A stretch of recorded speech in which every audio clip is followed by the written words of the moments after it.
If you could hide a color in the twinkling of an eye, and then continue onward with that same speed to fly, do you think that you could ever, through all eternity, find out the generation where gods began to be? Or see the grand beginning, where space did not extend? Or view the lost creation, where gods and matter end? Methinks the spirit whispers, no man has found pure space, nor seen the outside curtains, where nothing has a place.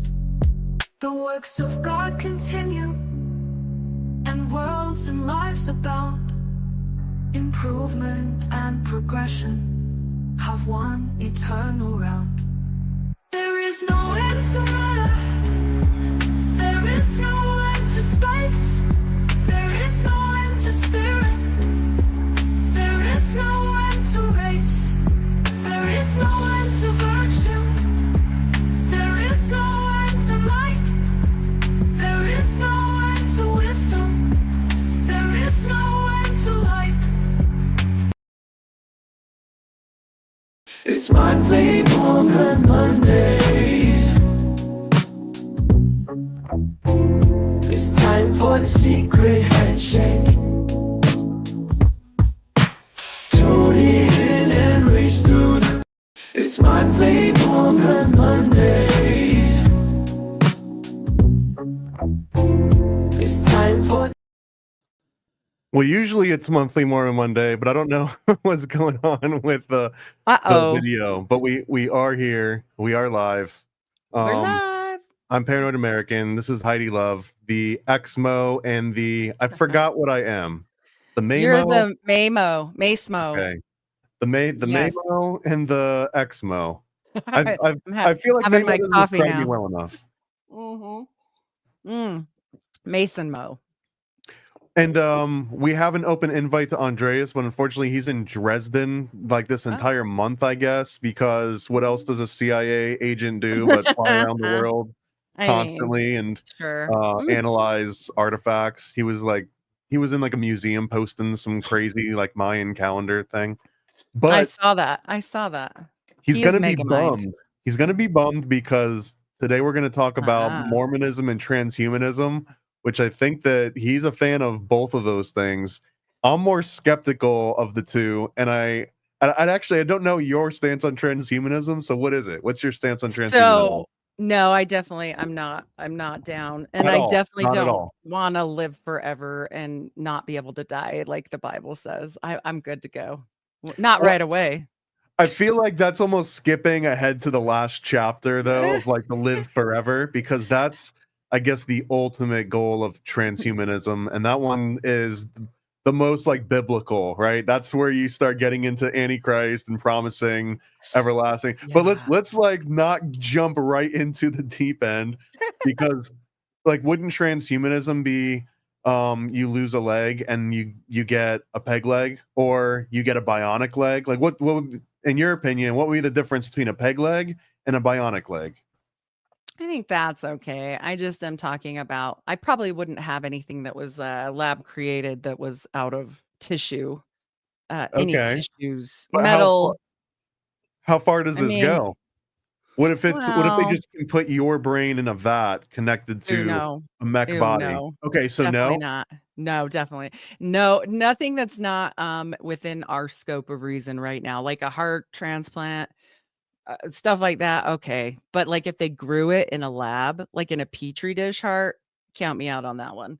Okay, but what about mechanic? Because I mean, like my grandpa had mechanical leg. a mechanical, not like a mechanical heart. Although technically, I think that those might be on the cusp of reason. Like that could be a reasonable antidote for some people with chronic heart problems. They'll just be like, here's a computerized heart. You don't even need to worry about it going bad anymore. Like, does that mean you don't have a soul if your heart is no organic material at all? I mean, it's all a fine line, isn't it? I'd have to really pray about it. I don't think that that's necessarily bad. I just am talking more about human grown things from like fetal cells and weird stuff. Like that's not for me. But I actually wouldn't like say anybody else has to do what I do because I'm not that person. So What about Neuralink? no way. No effing Okay, way. I don't so trust that man. No way.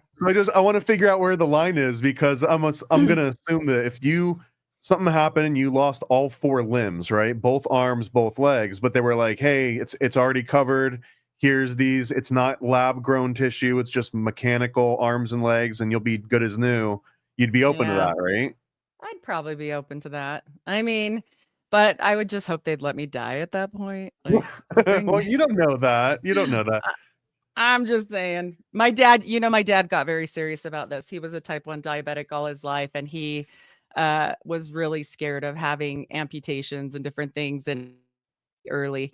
And he always told me, like, I'm DNR, I'm DNR. I'm like, yeah, but what if somebody just comes up on you and you're just at the supermarket and, and so he had it tattooed on him. Like DNR right there. Oh, okay. That means it's pretty hardcore. I mean, he's not here anymore. He was like, I'm not doing this. I was like, Dad, you need another bypass. And he was like, I know. And I'm like, he would call me every day, tell me all about it. And I'm like, your cardiac surgeon called me today and he wants me to talk to you. And I remember telling the cardiac surgeon, have you talked to him? Because like, he's definitely not going to listen to me. It's literally your job and you get paid handsomely for it. Well, he knew me was the problem. And he's like, you're dad. And I'm like, yeah, I know. And I told him and he's like, and I was saving up all my pain pills to go get a hooker and live out my life on a beach. And now my plan is ruined. And I'm like, okay. Classic Jack Mormon. Yeah, he never was he was a never mow. Yeah. My dad was the one that went to prison and was the never mow. Doesn't that cancel out half of your mo or no? I mean, their family's still got tons of Mormons in it, so yeah. They did all the things. So no Neuralink, which I means like no invasive surgery that connects your brain or anything to technology. But okay to limbs, I'll assume okay to exoskeleton stuff, right? You go in the military and they strap a little thing on you that makes you run fast and punch hard. That's all good too because it's not directly connected to you. Yeah, I probably wouldn't do anything to make me like a super soldiery type person either. Well, you wouldn't, but the military would, and you wouldn't have a say into that at the point. Yeah, that's true. Who knows? Is that incompatible with the Mormons and military service? Oh, no. No? Oh, no. They're all about the military. They're all about living forever. They're all about all those things. No. They're very patriotic, actually. Well, that was my introduction. I mentioned this before. My introduction to Mormonism was all through my military command. And they made a huge impact. That they didn't convert me or anything, but made a huge impact where I didn't put 2 and 2 together. I was like, damn, there's like certain people on this base and in my chain of command that are like reliable. They're super early. Like they'll stay late. They're like, if your car breaks, like all the things that you would just like see on the commercials where they give the girl all the apples or whatever. I can't remember one of those spiritual apples. Yes. Right, the apples commercial. Like, but those guys were in my unit, and only after a long time, longer than it should have taken me, I was like, oh, they're all Mormons. I get it now. There's like this connection to it. So Mormons are really we are trained from birth that we are not saved by grace, so we are usually overachievers. So there's that.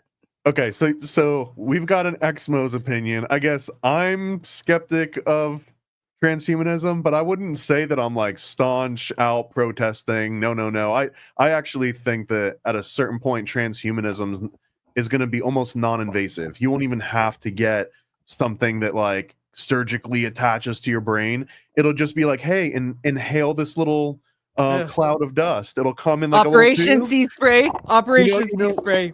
I mean, well, that's if it's not even voluntary, which then everyone's screwed, right? It doesn't even matter what your opinion is. You'll already be transhumanist. But I'm almost like a Banaka spray or something, like maybe temporary. Like they could introduce temporary nanobots that serve their purpose, and then just they probably already have.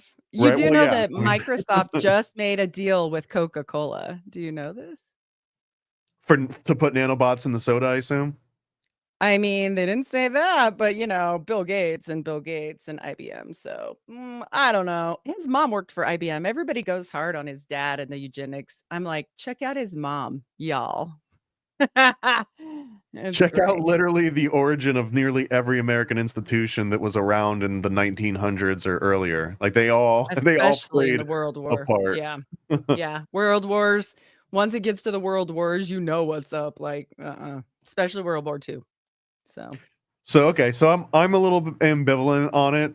Either way, I could be sold one way or the other. I wouldn't sign up to be a beta tester for a Neuralink or anything, unless you're like the dude that can't walk anyways, and now he can play video games like super well.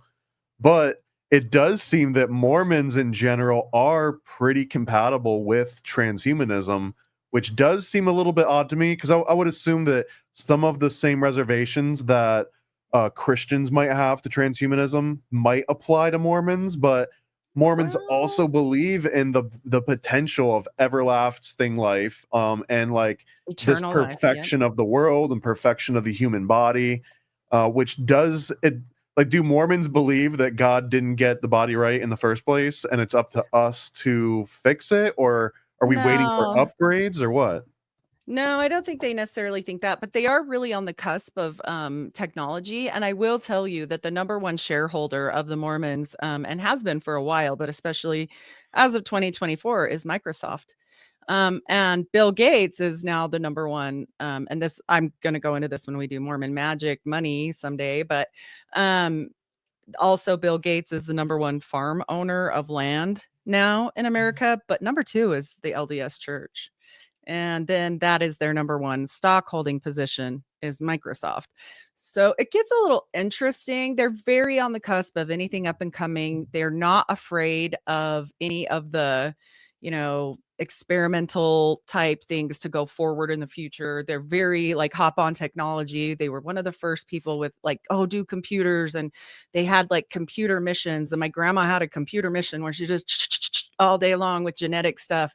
And then that's kind of interesting because they are super interested in genealogy. So they got the Bat Cave, don't forget, you know. Well, Hi, one of honey.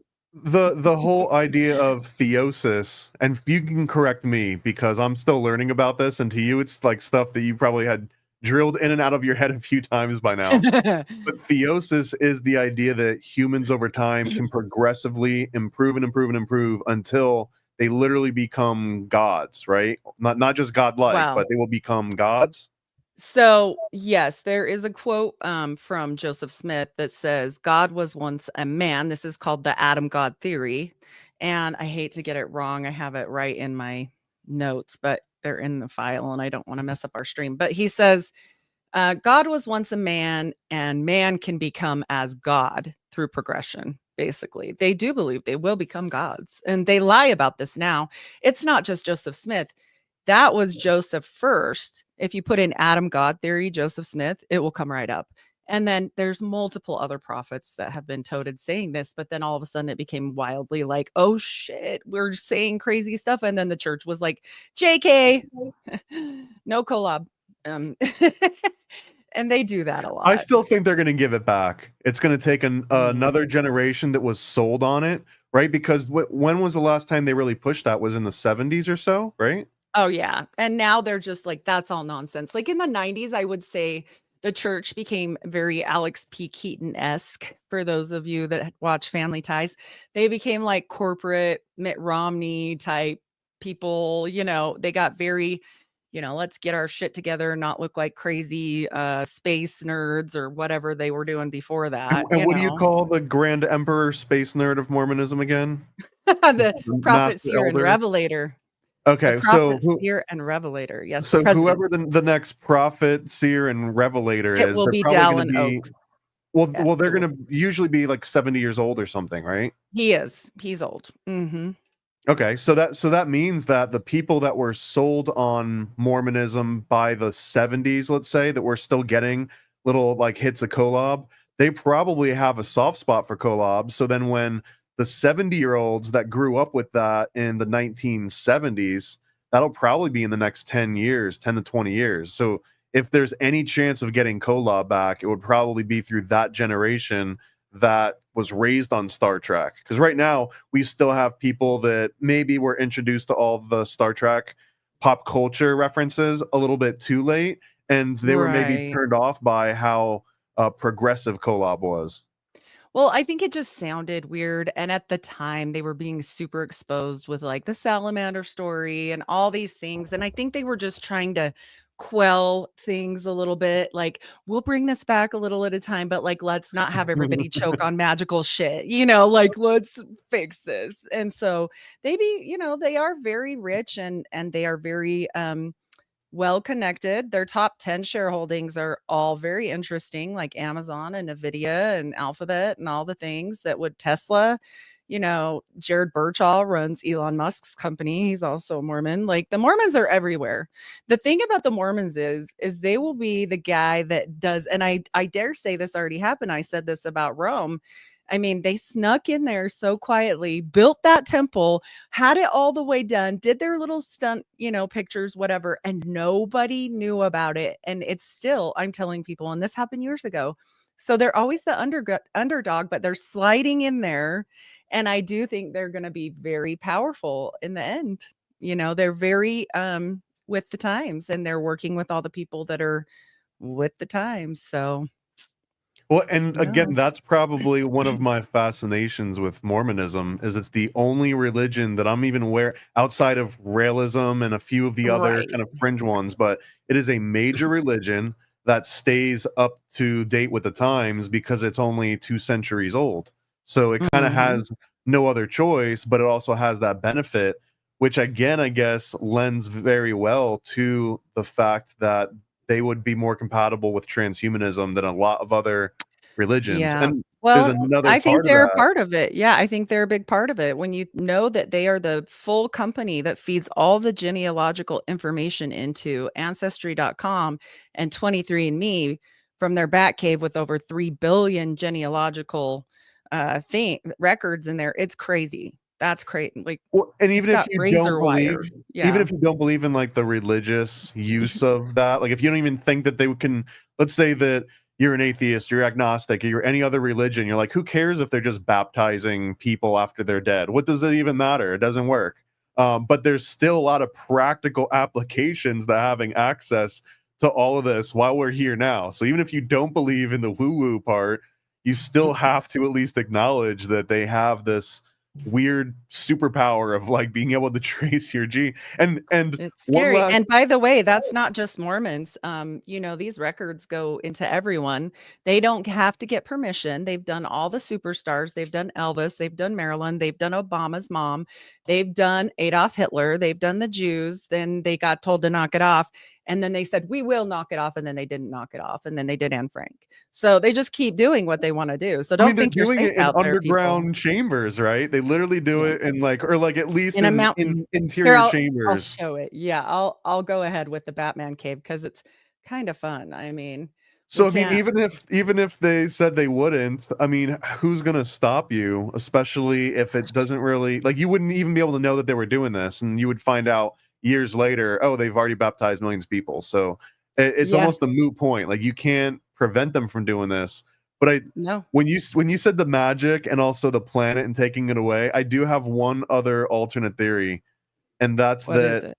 what if they they figured Can out you that there's a finite number of planets, like there's a finite amount of real estate that they can give out, and by just Oh, promising a planet to everyone, it won't scale. It would almost be a run on the bank. Either that, or maybe they took some cues from I'm speculating now, but they could have taken cues from Scientology where you have to make it to it. Maybe you have to get to like the second anointing, and after you get to the second right. anointing, they say, "Hey, psst, over here, now that you're in the platinum club, here's this new catalog. Oh, and look at that. What's on page one? It's a planet. And you can get a planet for 80% off Planet. today Yeah. only." Right. But Oh they my could have gosh. ended up using all of the things that they've taken away from the masses, all the exoteric stuff, and they make it esoteric so that they're Yeah. upsells once you get to those higher levels. Now they can Oh, sell you on the magic I'm and the actually amulet certain and that's true. Yeah, I'm probably certain that's true because I don't think their theology can actually change because it's revealed by God, right? So, I mean, can you see the Bat Cave? This is the Batman cave.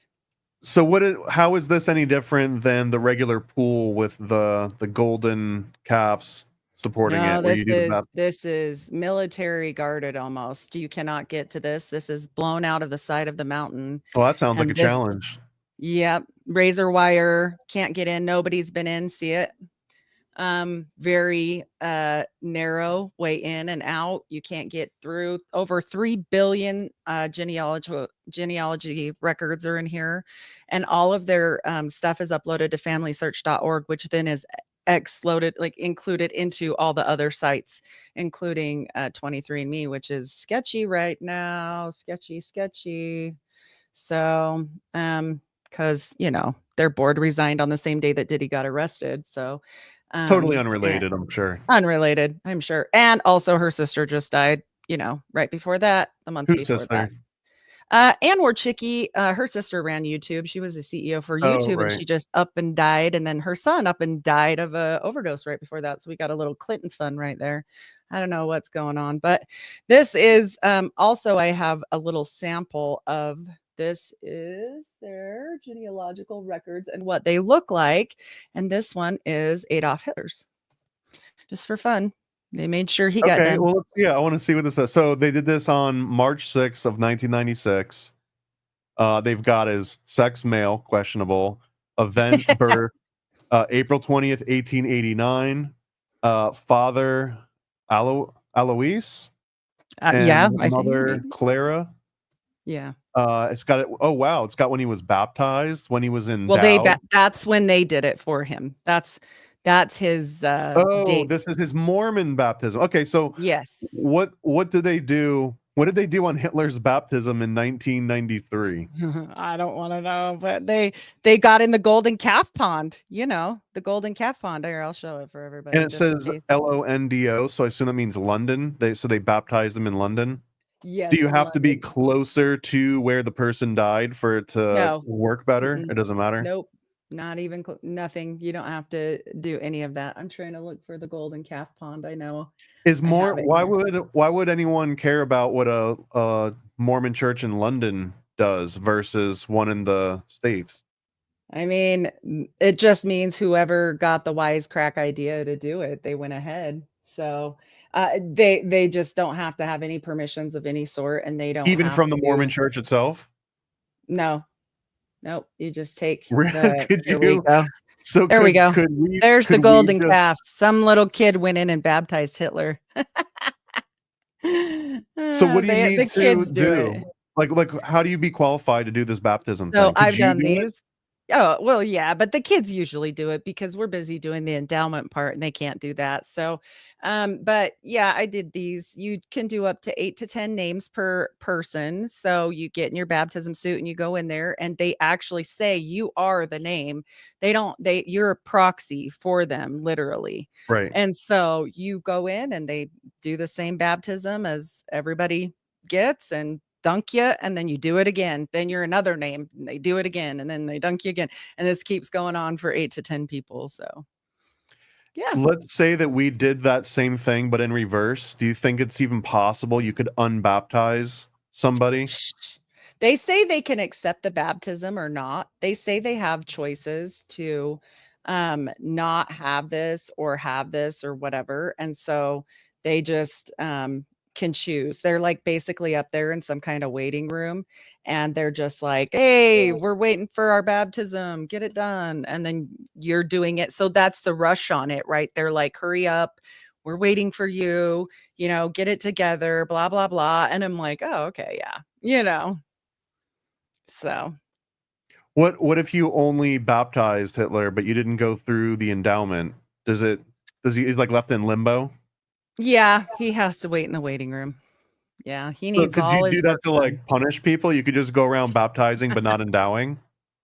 I mean, I don't think they would. They usually do it all on the same day. You noticed his was all done on the same day.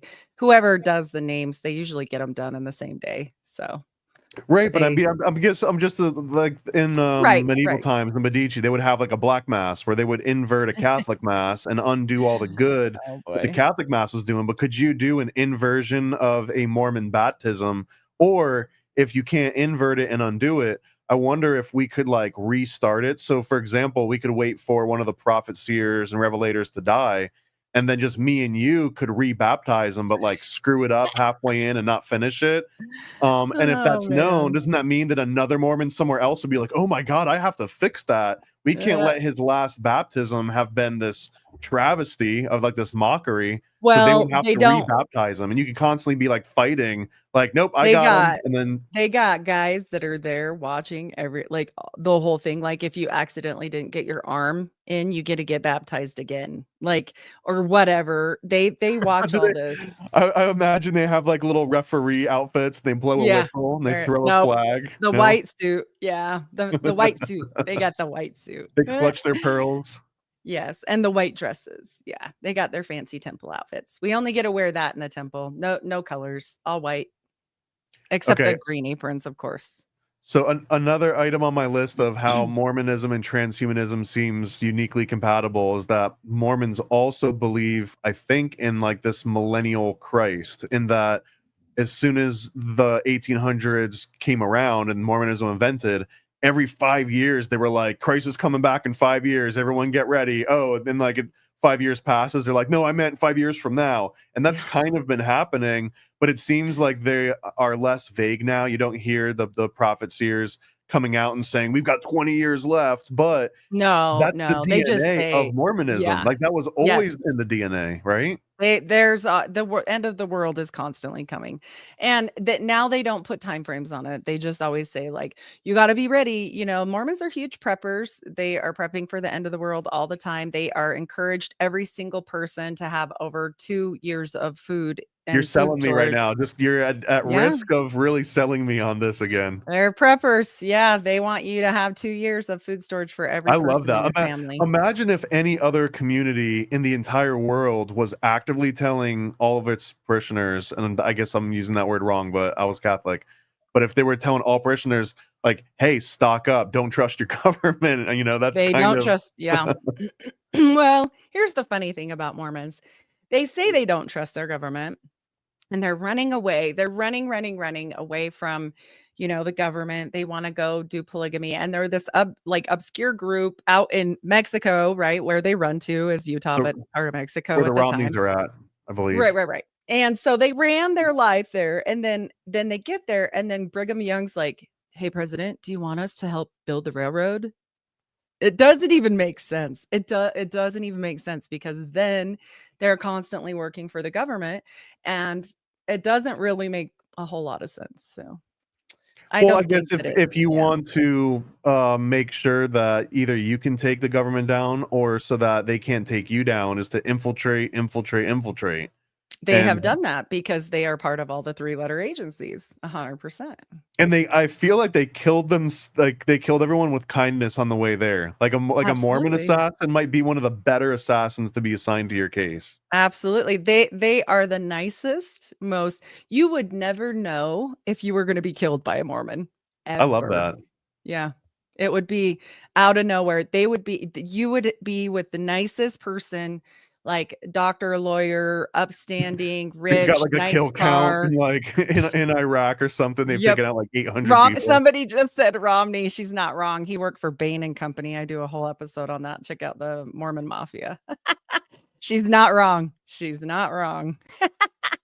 The 12er Oh. Shia Muslims, I'll have to look into that. I guess I'm All open. right. Any good prepper anti-government religions, my ears are open. But they're kind of not anti-government. They're kind of they are the government, kind of. And then, I don't know. I don't know.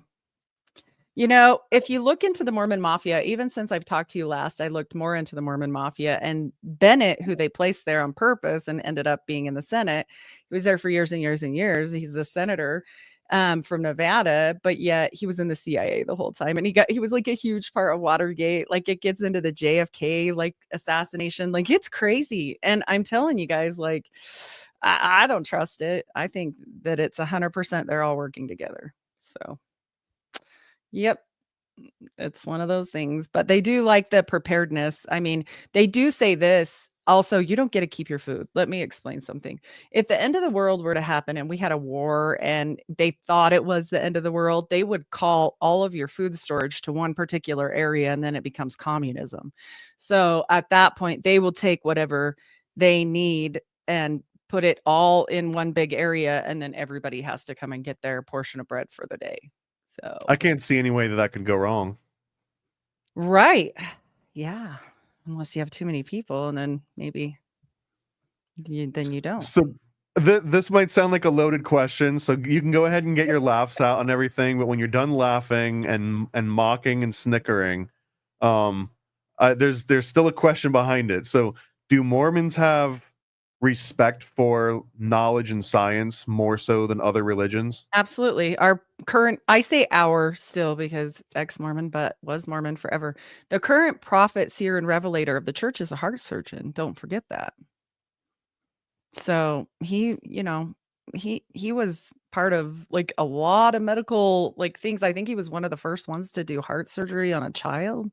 I can't remember specifically, but I read his biography and there was some stuff about that in there. So Did this yeah. also happen inside of a mountain?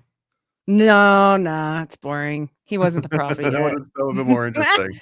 He probably practiced in there, right? But What about, do Mormons believe in dinosaurs in general? I don't know if I don't think they say anything about that. They just kind Really? of go with like, whatever it was, it was. Like they're more interested in the future. Because that's definitely a point of contention in Christianity. Yeah.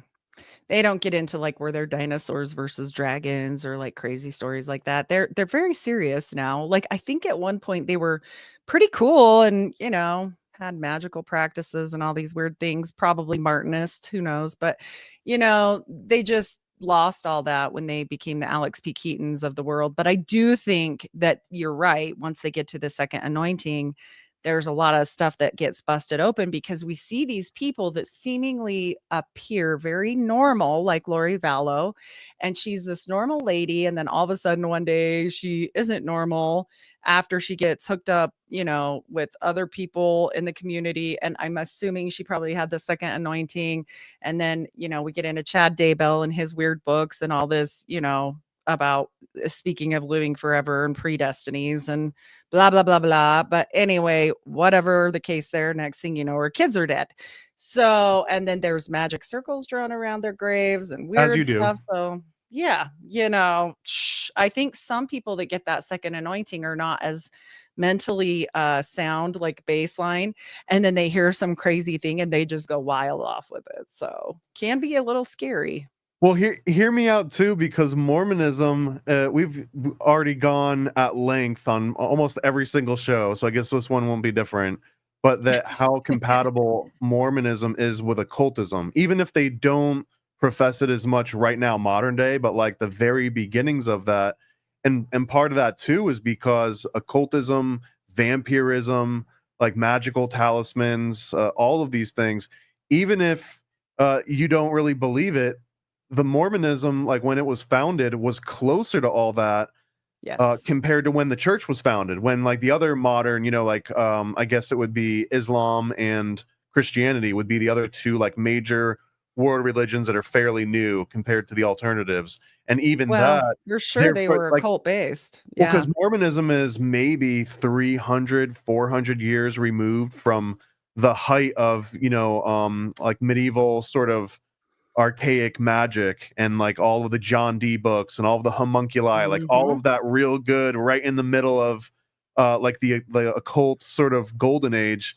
Mormonism was kind of sprung from that because they were so close to it. There's no other religion that is really that close to the height of all of that.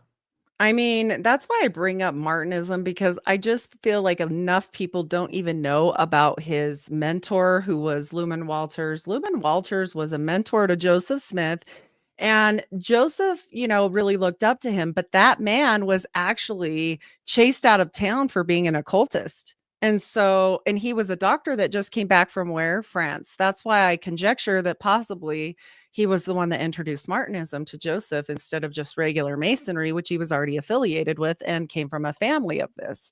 So for him, it wouldn't be a stretch, I mean, his brother's name was Hiram. I mean, like, okay, but like you said, and we've talked, like there's no way that the Scottish Rite was together long enough for it to reach and have such a powerful hold over, Joseph and his family in obscurity here in America. I just don't buy that. Also, he was in a lodge from Canada, and where Canadians are very French associated. Like, I think it adds up better, but.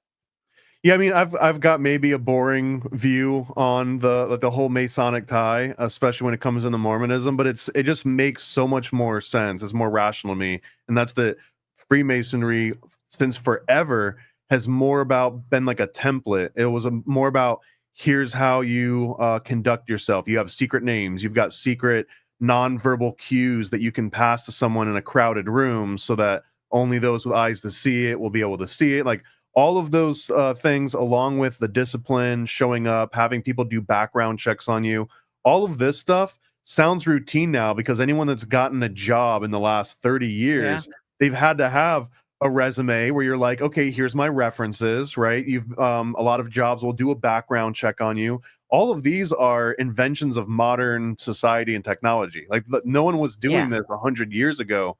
They weren't hiring firms to do background checks. And I mean, you could ask for references, but unless you were from that town and you grew up in that town and you're like, ask old Sally Mae that lives by the lake or whatever, then it didn't really matter. And Masonry was one of the few things that provided that structure where you could say, oh, you're a Mason. What lodge? Oh, Indiana. What lodge number? And you could actually do a background check and find out if they were lying or if they were upstanding. So, but that it loses Scottish Rite, use after a while. Scottish Rite isn't practicing. They're not practitioners, where Martinists are practitioners to this day and still exist of Solomonic magic. They say this outright. Like Ike Baker was just on Tinfoil Hat and talked about this. He says he is a Martinist. So that's debatable, because I've definitely talked to lodge members that 100% with their heart believe that every single lodge meeting is a magic ritual, and that they're tracing sigils with their footsteps and all of that. But not like, have you seen the Martinist gear? What they wear? Because I have a photo. It looks like it's not as serious as Martinists. Yeah. Martinists are almost like OTO or Golden Dawn, like where they are overtly doing magic and claiming so. Yes, it's not like a like you said, like, is this a sigil? We're just here. You know what I mean? Like, they're not just having dinner. They're doing things that are specific. And, I think it's interesting when we talk about Solomonic or Enochian magic. Those are the two magics that people actually say that are actually practitioners. Like, don't do this unless you know what you're doing. It can go real bad. And for me to read that and like tons of Reddits, I've read so much information now. And I'm like reading this going, okay, this scared some people, including Saint Martin. Saint Martin was in part of developing Martinism. And what happens to him in the middle? He's like, don't trust the angels. The angels lie. Never talk to them again. Go away, Seraphim. Do not talk to me. Like, he got scared. I don't know what he saw, but he got scared. So the other two were fine. The other two were like, nah, bro, talk to the angels.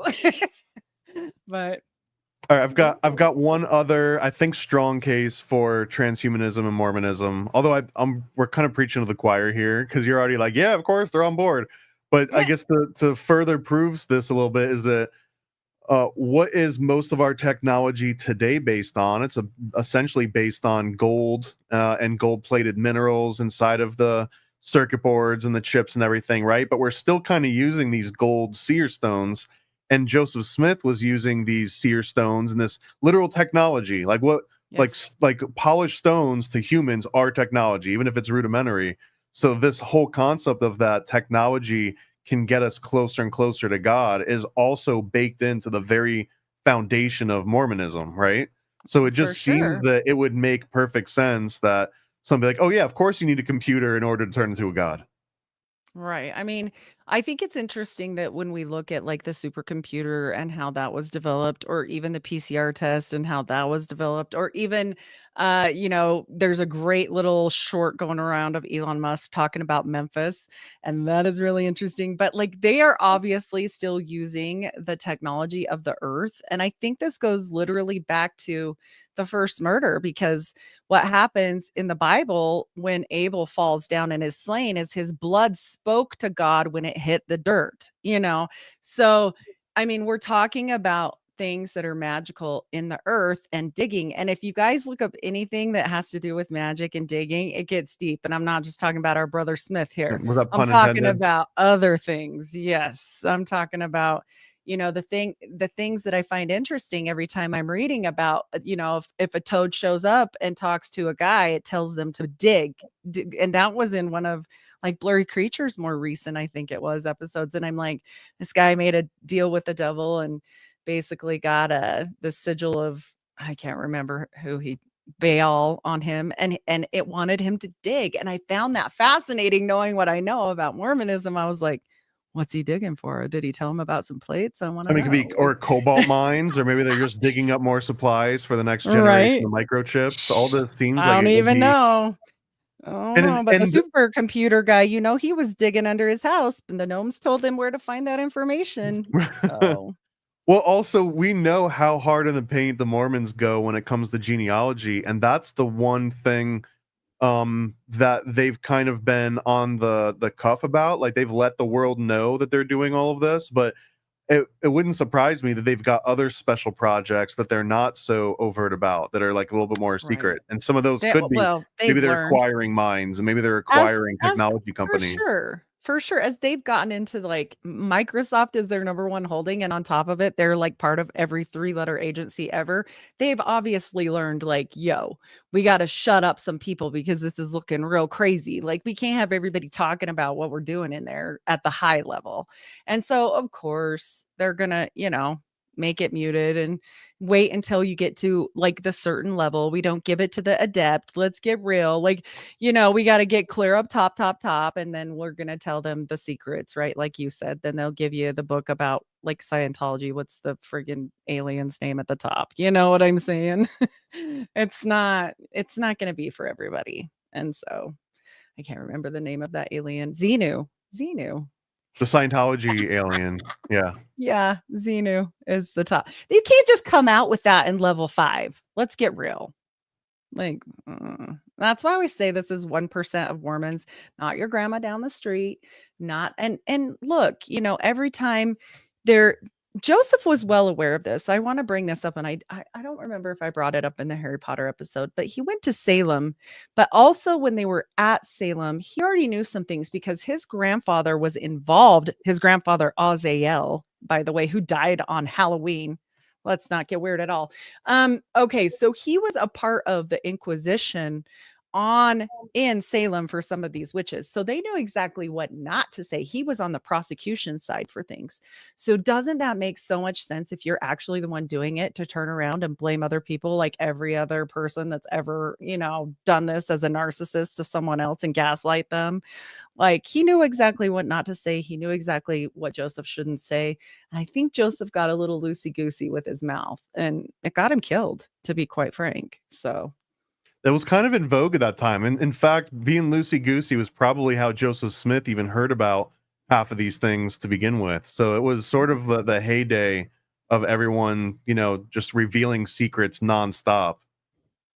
Yep. And it's funny to me that they want to continue with he couldn't read or write English, yet he's studying Hebrew with a Jewish guy. Righto. Because you want to study Hebrew if you don't know how to read English, because that's not hard at all. It doesn't even, their narrative is crazy, but you can't bring this up to people because they don't know about it. Their history is hidden. And when you have a hidden history, it's easy to make up along the way. So One of the comments, what's the deal with astronauts being they Masons are. or That's Mormons? true. That's So true. there's way more Masonic astronauts than there are Mormons. I think there was only like 2 major names when it comes to Mormonism. It was like Don Lind, I think, is one of the most famous ones, and he was involved in the Challenger crew.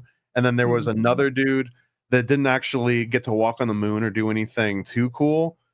Richard Searfoss, I think, but he was in space for like a month or so. I mean, it counts, but those are like the biggest Mormon ones. But everyone always talks about the Masons on the moon because it was what Buzz Aldrin and Gordon Cooper and John Glenn and a whole bunch of Don Easel. There was like a list of them, and I think that, like, I guess at least to answer the Mason part, why so many Masons on the moon, a lot of that was early on. A lot of those were in the Apollo missions or in the Mercury missions. So these were dudes that grew up, they were going to the moon in like the 50s, 60s time period. So they probably were already in like their 30s or 40s for some of them. So they had kind of grown up in the early 1900s when Masonry was still relevant. Masonry started losing its relevance around the 1940s or 50s, right around the same time that insurance started to get paired with your job. Once all of a sudden you could go and get a job somewhere and they would provide you with all the extra insurance that you would need. And then you also these resume kind of building Rolodex. People started using Rolodexes and stuff. Like all of those things slowly phase out the need for Masonry among these guys that are basically going to Ivy League schools and they can afford to be in school for 20 years, which already eliminates all the po-folk. So that's kind of one of the answers to that. And Mormons, I would assume, is because that's, again, the most compatible religion, it seems, in my mind. I mean, the indoctrination is already done. As what I can find on a quick Google search, and I know we did this on Mormons in Space, but Don Peterson was LDS, Michael Cassiat was, Senator Jake Garn was, Rick Searfrost, Don Lind, and I think there's a few more. So, and they run these programs. And so, of course, like when you're talking about infiltration of 3-letter agencies, it would make sense that they would infiltrate into NASA as well. Like I just told you guys about a senator that had just been in that only. And actually he was related to one of the prophets as his grandson or something. And then on top of it, he's in Watergate and everything else. And find out later he's in the CIA. So, I mean, I think it's just the infiltration of all of the different 3-letter agencies involved. And you have to understand, from where I live in northern Utah, there is an Air Force base, the IRS, the NSA, the FBI supercomputer thing that holds all the information. And I think there's one more. There's like 5. So they recruit heavily here. They do a lot of that stuff. So it doesn't surprise me that it would end up in NASA. Like, I mean, sure. Yeah. Someone said if we're going to talk about Mormons and Mason astronaut and Andre, or Andre, he will be bummed. He had an open invite, but also he's in another country. He's in a completely different time zone right now. So and this all started. Cool stuff. Yeah, we started this conversation because I brought up to Paranoid American about the Twilight books, and he was like, "What do you mean?" And I was like, "Oh, she's a Mormon." And again, here we get into all of everlasting life, white and delightsome and sparkly. Don't forget sparkly. Yeah, I get it now. I totally get that the vampirism is also something that Mormons would, I guess, identify with more than others. But it's another perfect example because the whole modern idea of a vampire is not that far removed from the origins of Mormonism. So it's not like it was this old fuddy-duddy thing compared to all the other religions. It's like this was like kind of in vogue. So why not incorporate some of the romance of the everlasting life and the white and delightsome and sparkly and being able to travel long distances and divinate. Do you know how she came up with these books? Did you hear? She found Twilight? A seer stone, I heard. And a frog was protecting them. She had a dream, and it was imparted to her. She actually said she didn't write any of this, that it was literally a download. It was literally a download. So I'm like, okay, that's interesting, because she said she had no interest in vampires or had hardly ever written or read anything about vampires. And she literally dreamt it on, and she knew the date on June 2nd of 2003 was the date that she fell asleep, and it was almost like sleep paralysis, and it all came to her in a download. So there's that.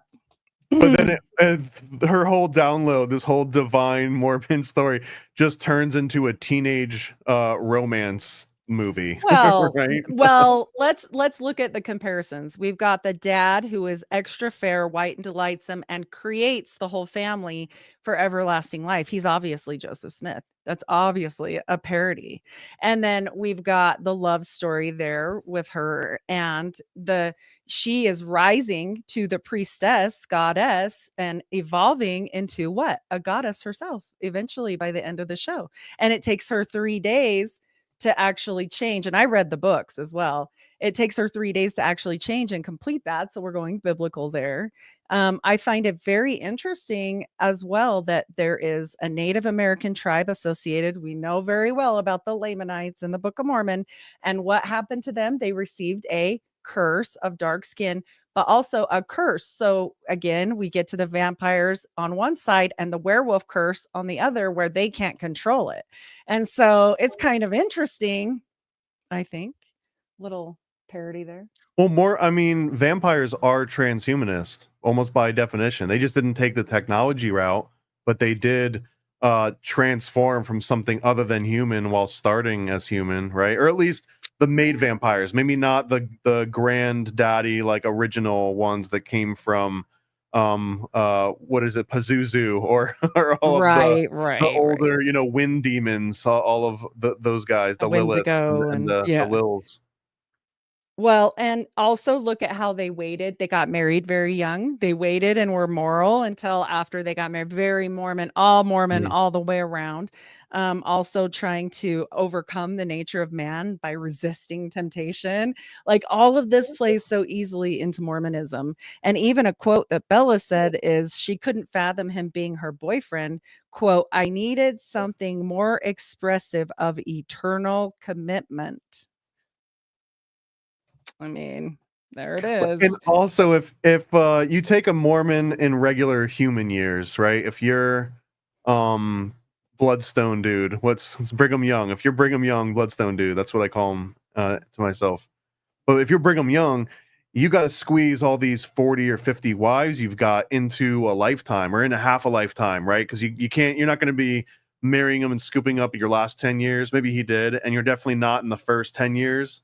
So you've only got like a slight chunk of your life to do that. But if you're a vampire, then you can probably also have 40 or 50 wives, but it would just be over a longer 55. period of time. Yeah, 55 So of many. them. 55 is a lot. Right. I can't imagine. And he also wasn't procreating the earth like he said he was going to do, because there's less than one child per wife. So I just am like, okay. But then you get into weird stuff again too. Like we're talking about all of this, eternal life and all white and delightsome and perfect in every way. Is this like a nod to the genealogy being messed with? Like your race being messed with? Like, are they splicing? Who knows what? I do find it interesting that, the Mormon Mafia was completely over Howard Hughes stuff, and Howard Hughes Medical continues to this day. And one of the things that they very much focus on is all a bunch of DNA. And on top of DNA, what else do they focus on? They focus on splicing. They focus on what's the freaking thing that the kid supposedly killed himself. Why can't I think of that right now? The technology of printing, DNA printing. You know what I'm talking about, right? I don't. Oh, I'll think of it in a second. Okay. Some kid took exit stage left from DNA printing. Yeah, it's everybody talks about it anymore. I just can't remember what it's called. So I'll think of it in just a second. CRISPR. Thank you, Mr. Smith. Oh, CRISPR okay. technology. Yeah. And that is one of their main focuses. And who runs all that corporation now? The Mormons, the Gay Foundation. So I just think that it's very interesting. I mean, look at the freaking prophet. He's 100 years old, you guys. He's 100 years old. I mean, he figured out something. Don't vampires also hide their secret names? I think that's in one of the lores. Do you remember your secret name? I asked you that before. What was your secret name? Oh, mine's Abigail. Yes, Abigail. If someone was like shouting that out in public, would you turn your head for any reason, or would it just go right by? Nah, it's well, because you only hear it once. You go through the first time for yourself, and that's the time that they tell you your name, and that's the only time they tell you your name, and you never say it again, ever. That would be an awesome Mormon trick if you could just immediately call Mormons by their second name. Oh man, I don't think anybody would answer. Yeah, I don't think they would, just only because of the fact that you only hear it the one time, and then boop, it's done. So I think it's funny that all of these things that we kind of study though go completely into like transhumanism in some sort of way. And we both know that Joseph Smith was way more hermetic than people would like to say. And so was actually Brigham Young continued it. It did end after, I would say, about the fourth prophet. I would say by then they were just kind of like, okay, we're done, But they try. What I saw about the names is they got all the names for the guys like out of the Bible and whatnot, but then they didn't have enough for women because there's not much in the Bible about women. So they started using the names of Joseph Smith's wives. That's what I heard. That's, I mean, not exactly the same, but that's similar with Eastern Star. Eastern Star is basically, the female version of Masonry. And the 5 points are the 5 heroic women of the Bible. But it's like after you get through those 5, the list is a little bit light. So a lot of the ritual tends to revolve around those 5 characters, and there's not like a million different appendant bodies. There might be like a couple. Okay. But yeah, so it's the same problems. Maybe he inherited those problems because of how much Mormonism was based on Freemasonry. So it came along with some of the limitations. Right, right. And there are, with the transhumanism, there are quite a few groups that are like literally you can Google Mormon transhumanism and there are literal groups that will pop up. I'm sure Andreas knows much more about this than I do, but yeah, there's one dude that like measures his erections and takes tons of vitamin. I don't know what his name is, but Exmo Joe told me about him. Go Exmo Joe. Yeah, no, right. I mean, there's a handful of them, but a lot of them basically have these huge tubs of just pills, and they're ingesting like hundreds of dollars of pills every day. Some of them have their little blood boys that hang around with them, and they just jack in when they are feeling a little bit down. That must be kind of nice, though, that you could just like Uber over like some 18-year-old quarterback and just be like, I'm not feeling good today. And then you just do a little swapperoo, and now Oh it's like you're man. ready to go and attack the world. Well, I will. Is that I beyond mean, their blood I don't know, transfusions but I will outside? tell you, I don't know, what really goes on, but I'll tell you a story that I heard from Zachary King. And for those that don't know, Zachary King is an ex-satanic high wizard.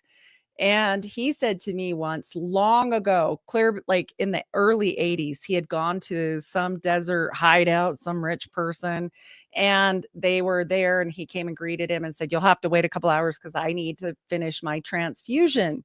And so he went in and got his stuff done. And he said that guy de-aged like 30 years by the time he came back out. So I don't know. I don't know. That honestly, that's going to be the thing, because I guess I'm not big into end of days revelation, like fully pushing it and buying it, but I find it absolutely fascinating because it is I've, for someone that's actually read the Bible 3 or 4 times end to end, because there were no other books at my disposal for stretches of my life we won't get into. But you end up reading the Bible over and over again, and man, between all the quotes of Solomon and then Revelation, the rest of it's kind of filler to me, and maybe that's sacrilege, but the rest of it just didn't capture my attention. Every time you get to Revelation, it's like the best twist M. Night Shyamalan ending of a book, where you're like, well, where was this at? Where was this at when I was just reading people's names and dates for like a week straight in the freaking book of Numbers? But I think that Revelation stuff, it's a little bit, it adds a little bit of extra spice to it, but that the occultism also lines with Mormonism a little bit. But I don't even know, do Mormons care about the book of Revelation? Does it come up at all? Yeah, no, they definitely do. They definitely do. I mean, they use the Bible, but they will twist it to their will by saying it's only accurate in as much as it's translated accurately. So they will switch and have Joseph Smith's take on it. There is such a thing called the Joseph Smith translation of the Of Bible, but Revelation? of all the Bible, the entire Bible. Wow, I didn't even know that. That's a whole episode, I think, that That we can is just a whole compare episode. the real book of Revelation, It would quote take unquote us real, and then his. whoa. Yeah. And he also, says he's going, Mormons believe that not just Jesus is coming back, that Joseph Smith is coming back. And they talk about these canes that I told you about in the last show, about the death canes and the coffin canes that were made from all their grody juices being all over them. And then they made them new coffins and say they chucked their bones in there, but I think they really have their Mhm. bones. But You just who gotta do knows an where they, upgrade. You yeah, just yeah. gotta, yeah, we're just bumping them up a little bit. Yeah, I don't know, but they say in the last days, one prophet let it slip because they also braided their hair and put it in the knob, and so they said these kings are gonna be, like, very important in the last days, so, I don't know. We Very have gross. one fan of Book of Numbers in the chat. Shout out, Chris. I mean, no shade. I'm not like saying that it's like a bad book, but man, it was the most boring part of the Bible. And I've read it multiple times, so I'm not just talking out of my ass too much. But it was just the word begat like 1,000 times with names in between over and over. I get it's Right, sort of the right. genealogy, so maybe Mormons would find the Book of Numbers more fascinating than I do because it would just be like scrolling through every single page of ancestry.com and just reading all the names and like deriving something out of it.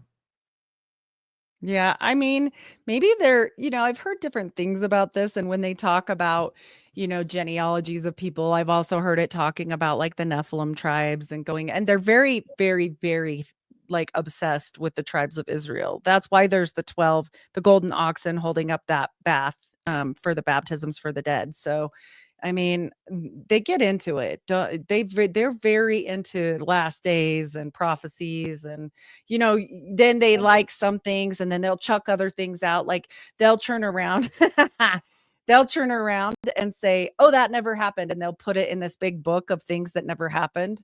And there's tons of them. They're called the Journal of Discourses. And that's all the Right. things. That's where Kolob went. Yeah, is in there. And It's also kind of the like Adam God it's kind of like theory. the Talmud is have heard that described in a similar way that it's just a long book of discussions and not necessarily canon, but just someone took really great records on every weird theory anyone ever had and related to all this, and they put it in this huge book. So it sounds like the Mormons just have their own version of that. I mean, The definitely junk they is like have, a and junk drawer or what?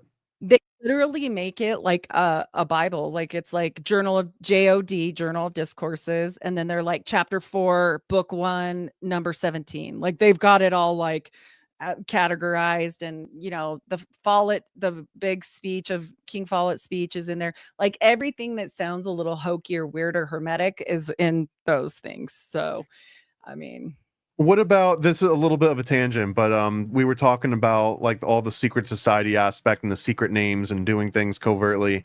And there's this concept of the Council of 50 that was supposed to have dissolved in the late 1880s. Do you think the Council of 50 still exists? And what I guess describe to me what it is so I'm not relying on like a Wikipedia definition. Well, there's the quorum of the 70 now. And so, yeah, I don't think, there's the 12 apostles, the quorum of the 70, and then the church head, prophet, and then the first and second counselor. And, just like this guy, Mr. Smith said, prophets are prophetic unless they are not. He's absolutely right. Every single time it's inconvenient for them that somebody says something. They're like, well, he was just a man.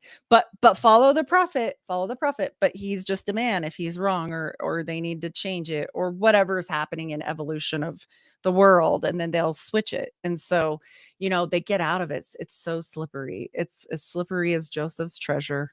I don't I know. can't tell if this comment was a joke. Joseph Smith No. coming back too. Is this on the table? Would Oh, that's Joseph Smith funny. himself come back at any point? Do Mormons Yeah. believe that or No, no? they believe that. Yeah. Like Yes. like his body comes Yes. out of the ground and he's like, Yeah. Yep. would he be Like the just like same Jesus. age? They say this is what the Mormons say, supposedly. This isn't canon. This is just talk between Mormons, is that you go back to whatever was the best time of your life. So if that was your 30s, then you go back to that. If that was your 20s, then you go back to that. So yeah, it's a thing. I guess I didn't realize that either. But does Joseph Smith come back the same way everyone potentially comes back, or is he special that he comes back? I mean, he is the prophet, seer, and revelator in the original one. I mean, if we worship anyone else other than supposed Jesus, it is Joseph Smith for sure. They worship him as a god. Would he come back and look like Joseph Smith, or could he come? You know how like in Eastern religions they'll be like, oh, here's the new Buddha we've known since he was like 2, like some baby, and everyone's worshiping the baby, and they No, grow up and they're like, oh, I guess I'm some weird prophet. Or would it no, be like I think Joseph it's Smith comes actual. back, he's Mhm. still an adult, he still looks like Joseph Smith, and he's like, hey, I'm back. Well, and to that point, they say it's that, but here's a little conjecture on my end. We're always talking about these angels all throughout, not only Mormonism, right? But we know about Moroni, who's a supposed angel, but actually he's not an angel because he's a dead guy. So, like, we're talking about spirits, and Joseph Smith readily admitted that he saw 26 spirits and or dead people, including John the Baptist. So when we're talking about this, it again applies back to the Meyer books, where she's looking up to and worshiping these supernatural beings. And we got to get into what the Mormons call God. They call him Elohim. Well, Elohim's a title, it isn't really a name. And so when you're talking about that, it makes you wonder, what exactly would come back, and could it disguise itself as Joseph Smith? I mean, I think that we've all seen from Dr. John Dee's writings that actually, the angels kind of lie all the time. I mean, he literally said that, and it scared Edward Kelly so bad that he was trying to get the hell away from the whole thing multiple times. He was like, I'm out. I'm done with this. Like, get me out of here. I think that we could easily be fooled by something that came back saying it was Joseph Smith to that point. So, but I do think it would look like him, like what they think he looked like. There was no picture until literally a vampire. We're just talking about vampires at this point. White and delightsome. He had, I find something really interesting when we go back to Lori Vallow. She was obsessed when she was talking to Chad Daybell. He said he saw Jesus Christ, and she kept saying, and he had blue eyes, right? He had blue eyes, right? I mean, she was really weird on this call. And so I'm like, that's really strange that she would go on and on and on about that. There was something with that. There's more to the story there than what we know. And again, that goes back, moving esoteric and exoteric. Like, come on, they're moving the game. But I think she found some stuff out, and she wasn't quite mentally sound. And then here we are, so yeah. I've got a good horror movie to pitch that are along these lines, where Joseph Smith and all these other prophets, they do try and come back, but they realize they're missing like a femur or like an arm or something, because some guy out there's got a freaking cane made out of their bones. So now, before they can fully resurrect, they have to hunt down all these artifacts that have been made out of their bones and like reacclimate them into their body. And only then can Joseph Smith fully come back. But first, he's going to haunt the shit out of you. I mean, it would be a good one. And we know that the current prophet, seer, and revelator of the church is a Skull and Bones member. So little do we know what's really in the altars that they have, huh? So, yeah. I mean, the Catholics do it too. Catholics have got all sorts of preserved bones and bodies down there. And they're on top of all of them, but at least I think they're all intact, aren't they? Don't they try to keep them in one place? I mean, there's a lot, but there is a lot of controversy around if they're even like the same bones, and like there wasn't a great chain of custody, especially when your entire chain of custody records are like, oh, don't worry, they're in the Vatican archives, we got a handle on it. But even when I was a kid and I ended up going to the Vatican, like any good Catholic Mason would have when they grow up. But I remember seeing some of these different like weird old bodies with like the glass cases on the coffins, like buried under the church, and they were all like shiny because people would like rub their hands on it. It was really weird. And all I could think of is like, these people are going to come back and they're going to be mad that no one was like putting moisturizer on them. They were like, you guys, you could have taken better care of us. Like, you just let us wither and like turn into these raisins here. So now they come back and they're going to live forever, but as raisins. Well, I mean, we just don't know, but I do find it interesting that they dug up, not only Joseph, but his brother multiple times. They also dug up his brother Alvin. There was a newspaper article for this, you guys. You can look it up. It was ran in the Palmyra. It basically said, we are going to dig him up because you said we dug him up, but we want to show you we didn't dig him up by digging him up. What? Like, okay. And so, yeah, I mean, they want to come off that it wasn't nefarious, but like, that's the best pre-gaming ever. Because then if your neighbor saw you, you can be like, yeah, I put it in the paper. Didn't you see that? Like, I get it. It's almost like telling someone like, no, don't worry. If I punch you, it won't hurt. Here, let me punch you, and I'll prove to you that it won't hurt. Like, you got to be all in order to get the proof, I guess. Yeah. And who knows really what they're doing, they kept saying, oh, we're moving it for this reason and we're moving it for that reason. But in between that, they're making gooey coffin canes full of dead people sludge and putting their hair in the top of them. Like, that doesn't sound quite right. Like, what's happening there? Why are you desecrating bodies? Like, that seems unnecessary, but yeah, okay. Joseph Yeah, Smith no is kidding. Neo in the Matrix. Maybe. I Oh mean, boy, maybe so. not according to Heidi, but I might entertain that. Yeah, I mean, you never can tell, but All right. there's pictures of these canes. This Yeah, is the another thing that transhumanist. came up. And did you already know about this? I can't remember if you Mhm. showed me this or Andreas showed it to Yes, me. yes, yep. This is the Mormon Transhumanist Association, and they've kind of got a pretty good website. Like, I'm already a little bit interested. And it's all about what kind of heaven will you create. They've got their elder is named Elder Gong, which is kind of a cool name too.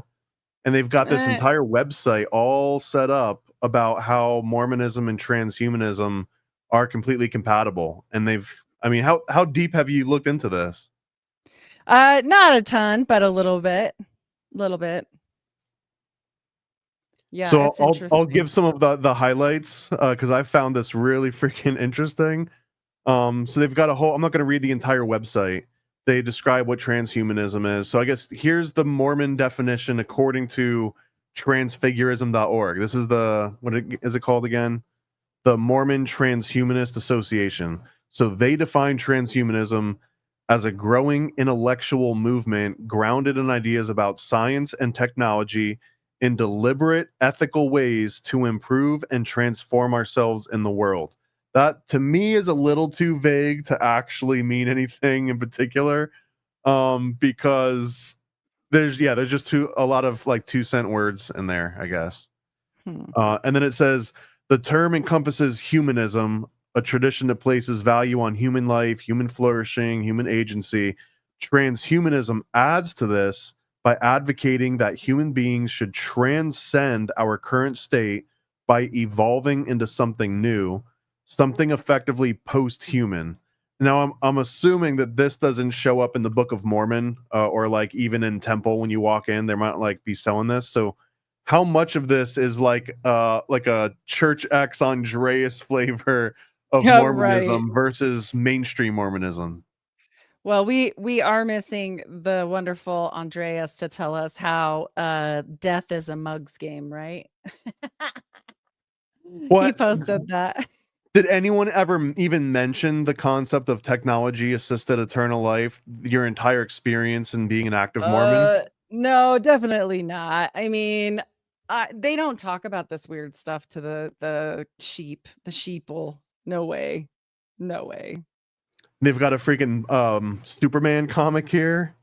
And it says, limited human imagination often conceives of God as a benevolent dictator, whereas Mormon theology teaches that human redemption and exaltation depend on maximal power sharing. So this is like the communal aspect of Mormonism, but that doesn't actually make a lot of sense to me because you don't necessarily become second anointed in a group setting, right? Like that's No, no. it's a one per It's person kind very of deal. private. Yeah, and it's not even everybody. You've gotta be, like, put up there for it by your stake president, and then it goes to the 12. So, I mean, definitely no. Mm-mm. And he's replacing he's replacing the United States flag and the United Nations flag with the Superman flag because he's declaring Hmm, himself dictator. that's weird. So here's a quote from Doctrine and Covenants. Is this Book of Mormon? Doctrine Mhm. and Yep. Covenants. The same Mhm. sociality which exists among us here will exist among us there, only coupled with eternal glory. So this is just cryogenics. You go to sleep, you wake back up, and you're in the future. No, thanks. Yuck. No? Well, what is cryogenics also off the table for you? Yeah, no, I'm not doing that. That's weird. Real? Well, I'm I curious mean, now. I'm curious because what about like Lost in Space or space travel or Neighbor, like all these different like if you had mm, the Earth is exploding, we've got another planet we can bring you to, but it's going to take however many light years to get there, so you would die on the trip there. But if you just go in this little vessel and someone freezes you real quick, then they can thaw you out in a few light years, and then you're with your family again. That doesn't even sound intrusive, right? No way. No way. It's not for me. Definitely not. I'm good. I don't wanna be frozen meat. That's weird. Like, I I don't know, mean, but I'm just there's good. almost a correlation here with like Christian Science, where like I'm not taking that pill, I'm not doing that surgery that could save my life right now, provably, because it's not compatible with my religion. Isn't that just going to be another again in the future? Someone will be like, "What do you mean you're not going to cryogenically freeze yourself this weekend?" It would be like saying that Right. you don't believe in aspirin.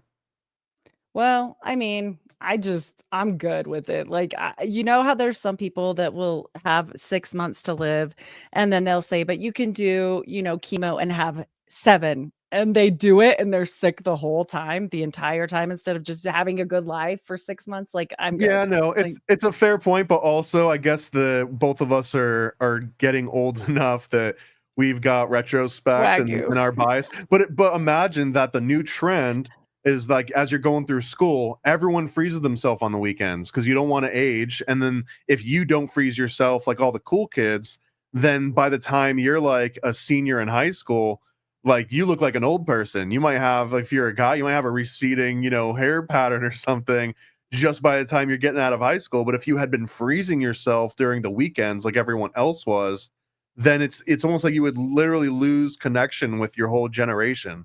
Like it I doesn't even mean, seem like it would even be an opt-in. It would almost be the default. It would be like not we having a had this phone. we had this talk yesterday, and this is interesting that you bring this up because we were talking about aging.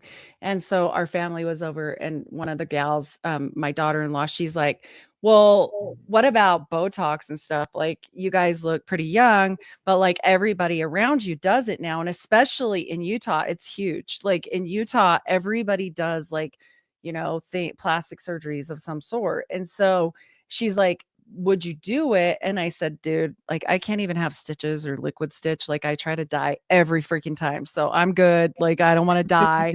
Like I'm allergic to everything." And she's like, "Yeah, but like everybody here does it. So at some point will you feel weird because you didn't do it and everybody does it?" Same thing what you just said, right? And I'm like, "I don't know. Like I guess I don't know. I've never thought about it." And she's like, "Well, I mean, would you do?" And I'm like, "Listen, like with my luck, like maybe if I had a different body that wasn't hyposensitive or hypersensitive to everything because of my hypothyroid issues, and it's kind of like lupus because I have Hashimoto's, but I've already tried to die a couple times just from regular people's stuff, like stuff other people can do that I cannot do. So I wouldn't personally, but like also I like moving my eyebrows. Like they're cool, you know? I don't know, but I see everybody around me and yeah, most of them are doing it. So at what point do you sell in? It's kind of like the thing that happened in 2020. And again, like are you part of the crowd enough where you will just, go ahead and do that? So I don't But see, know. it's to me, it's such a sliding scale because what to us might feel extreme right now, you would never in a million years, I would never get a Neuralink or whatever. But I mean, people 20, 30, 40 years ago be like, I would never have a phone in my pocket 24/7 that I'm constantly. I wouldn't It's live true. my life through a phone. I wouldn't be staring at screens for most of my day. And now it's almost like commonplace to where people are trying to not do that because that is the default. So if you were to take another 50 years from now, all the things that me and you might clutch our pearls over would just be like, come on, grandma, get on board. Like get into the freaking Yeah. ice tray. I think for me, just me personally, because you asked me my opinion, I Right. never folded in 2020 and I don't think I would because once I put my foot in the sand like with something, I'm like you've got to show me something so amazing to make me get on board with something that the herd does. I'm just like, "Nah." Like I'm always the person that's like, "Nope." And I also am like the person in a room where I'm like, "Yep, everybody's a serial killer." So, I mean, for Right. me, I have I'm the same thing when I unusual. go out driving. I also I-4 in Orlando that basically connects all of Florida, but it is the one of the worst highways in the entire country, like in terms of fatalities. So every time I go out driving, like I'm a little white knuckly just because I am convinced that everyone on the road is out to kill me, or they don't care enough about their own lives that even if they did take me out by accident, like they would be okay with it. And that sort of is a healthy paranoia, I think, right? Right. That's different. Although my friend Eczema Joe, once again, Hellfire Agency, he's hilarious. He did say to me one day, he said, I hate driving in Utah. I said, yeah, it sucks here. And he goes, they drive like death can't touch them, probably because they all are going to live forever. Yeah, if you're And I second was anointed, like, do you oh even my wear a gosh. seatbelt? Yeah. Why? Why bother? Huh. Whatever. There's a good comment here, and I guess So this is funny. a good observation. So the difference, I guess, in transhumanism is that one is special as God made us versus changing to match the Freemasonic socialist goals based on knowledge as savior, which is Luciferianism.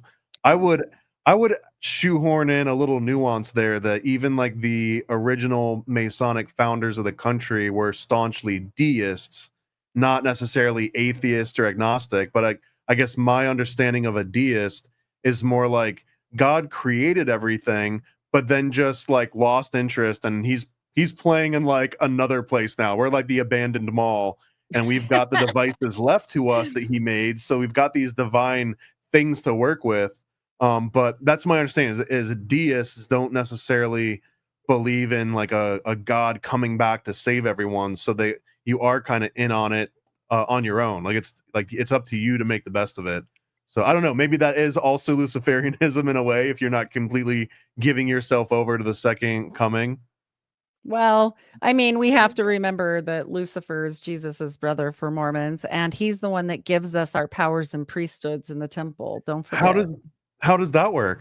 So Oh, Lucifer was literally Jesus' brother? oh, no, literally, Like Jesus is twins or what? Who came first? no, Who's older? he's older. Jesus is older, but Lucifer was the one that like he wanted to do it and make everyone mind. And it was very specific. If you guys have ever seen the weird cartoon that was for Mormons, and people send it to me all the time about people of color, and they say, is this actually true? And I'm like, yes, it is for them until 1978. But yes, this was their theology. This is based on it.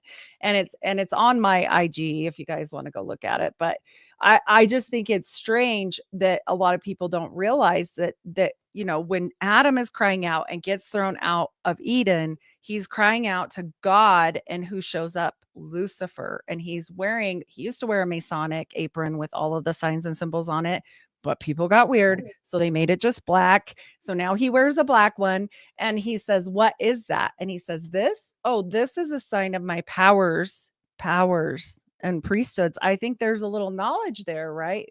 And so he says to Adam, why don't you put something on? So everyone stands in the temple and they say, now put your apron on, because Lucifer said so.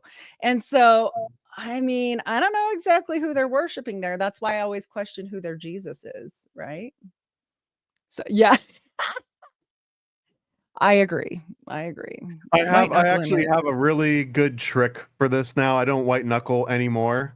But now I can still maintain my same level of paranoia, but in my mind, I convince myself that I'm driving to a family reunion, and that car that keeps swerving into my lane and almost hitting me, like that's my grandpa, and he's just doesn't know what the hell's going on. But he doesn't hate me or want to kill me, but he might still kill me on accident. So I that at least is mean, a way where I'm not like feeling attacked or antagonistic towards everyone. It's almost like I care about these other people on the road, but they will kill me if I don't pay attention. it's a real thing. Driving, you have to be. I mean, Utah is one of the worst drivers, period. And so it's a whole situation. You can't just be a defensive driver here. You almost have to play a video game and be like an offensive driver here. So I get it. I get it. Yeah. It doesn't I make assume any that they're all driving those huge SUVs out there too. Oh, for sure. Or, but I mean, they don't really care. I mean, they are mean. They like, how you're supposed to let people in? They don't do that either. I mean, they literally won't let you in. You have to be very strategic about what you're doing. It's very scary. It You can need be like a very, secret very scary. handshake for them to let you into You traffic. You just have to be kind of a dick. And you always have to put it in the back of your mind that not if this person will cut you off, they are going to cut you off. So you need to leave enough space that you can get through, but also that you can't leave too much space because then you're going to get cut off. So it's a whole situation. See, this gets into sort of dodgy territory with me because it starts to highlight the pros of these autonomous driving vehicles. Like, and I already know the cons. The cons are that now you can't drive wherever you want, and once that gets extreme enough, now you can't go there at all. And if you do, it's almost like you're committing a crime or you're alerting authorities. Like, you just won't be able to go to that bad part of town anymore if that's where your family lives or that's where you go and get your black market cybernetic sort of like USB drives to upgrade yourself. But it also means that you wouldn't necessarily have to worry about people cutting you off, or if they do, it was just a bug, and oh well, that was just your fault for having a bug in the system that day. Well, did you see this new movie that's coming out with Robert Pattinson? Speaking of a bug and all this weird transhumanism stuff, from where Twilight, he gets right? Wasn't he in Twilight? where he dies over and over and over and over. Have you seen this? I haven't, and I'm going to, because I swear to you, this is my favorite crappy movie or like story plot is like the Groundhog Day thing. I watch every single movie that has this. Well, they're not all good. There's actually a lot of bad ones, but I'll watch them all. Yeah, based off of this guy that they actually kill over and over. Joe told me about this, and that he actually says this is a real thing, and he's on the cover of somebody's, and he's the one that writes all the songs in Hollywood. Anyway, he wrote Hotel California, if anybody knows who this is. But I just only listened to it a little bit because we were just chatting. We didn't do a whole show on it yet, but it was very interesting. But Robert Pattinson is coming out on this show, and I found it very interesting that he also was in Twilight about everlasting stuff. Then he's in this. I just think there's a lot of, it's very, very weird. Is he a Mormon? Nope, he's not Mormon. I don't know what's up, but not yet. After he dies, he'll be Mormon. Right. Well, maybe one of his lives, right? And so it's called Mickey, you guys, it's called Mickey 17. And he sacrifices himself to science, literally in the trailer.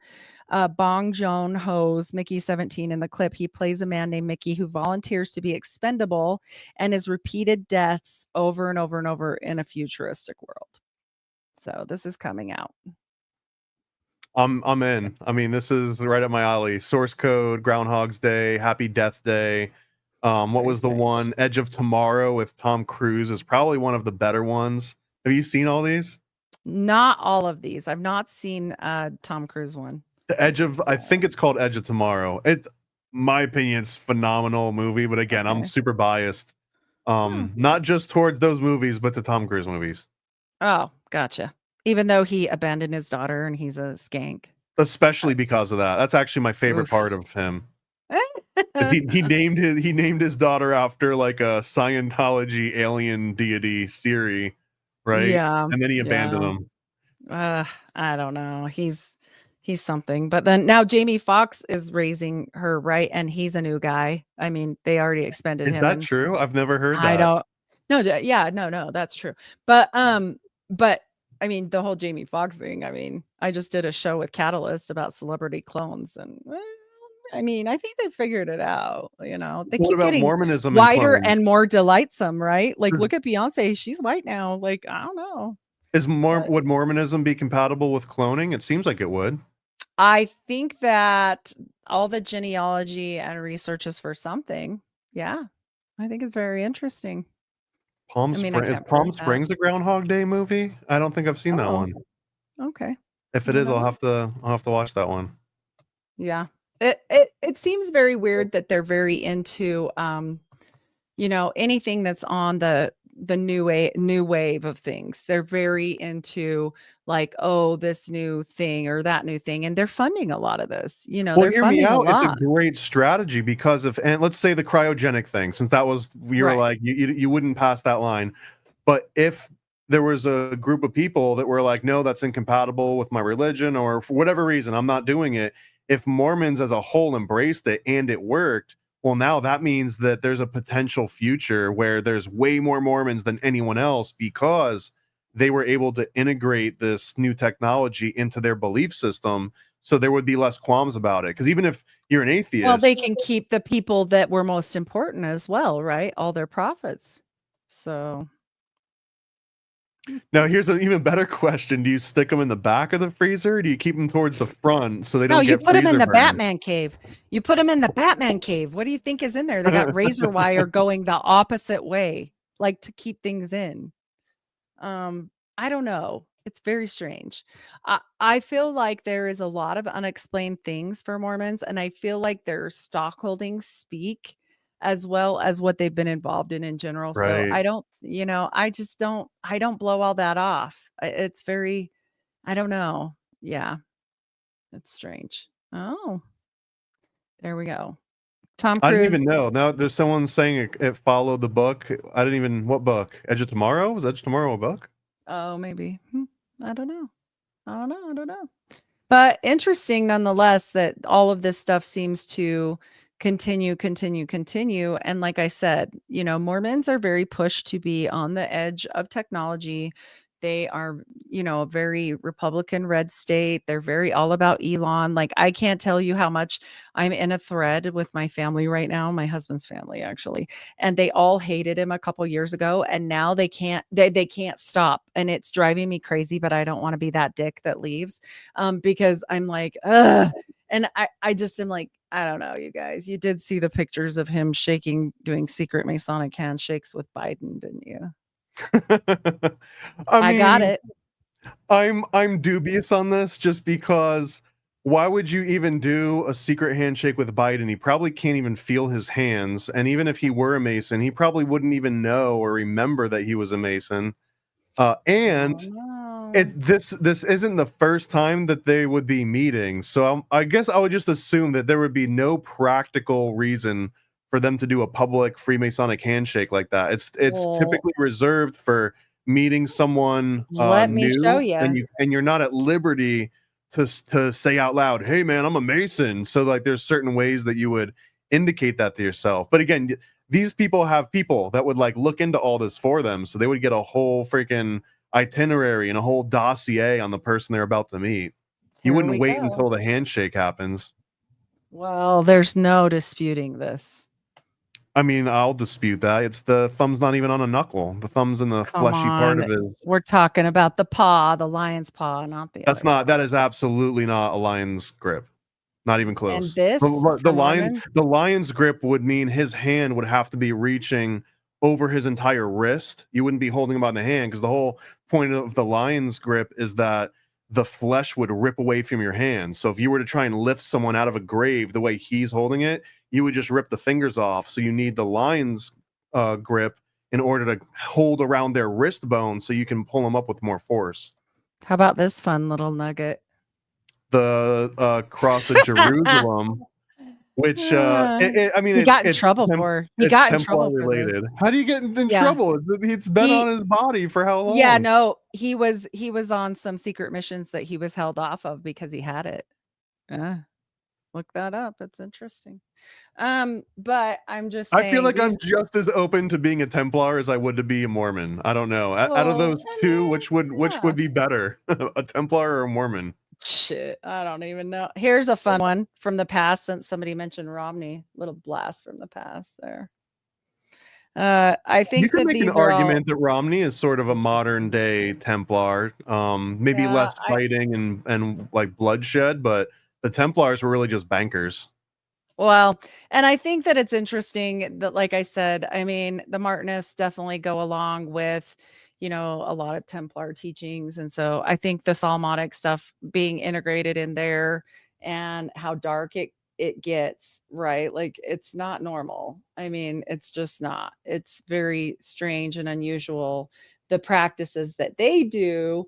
And when I say normal, I mean no disrespect, but honestly, I'll just show a picture. Like, a picture's worth 1,000 words, and it's exactly what led me to this, is because it was so strange. Sorry about my janky back and forth, but here we go.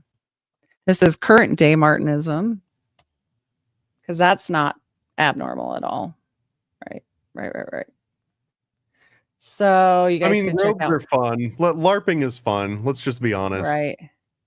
I mean, it's interesting. It's very interesting. I'll say that. Is it a coincidence Should I that show the the death cane again? Here's the death cane knob with the hair in it.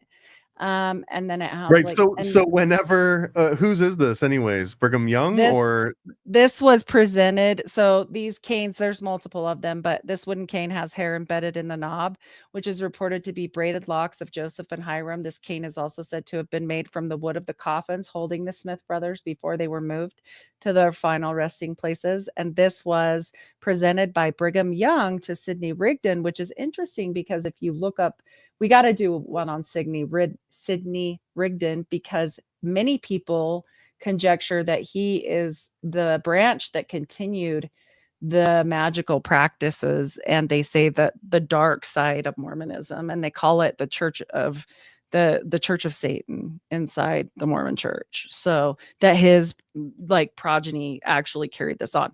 Now, this is not Heidi saying this. This is podcasters saying this. So like I don't a know. Mormon Darth Vader of sorts? She was on, it's very funny. She was on tinfoil hat and she was on really like hitting the road, you know, with everything going in hot. And then all of a sudden she just disappeared.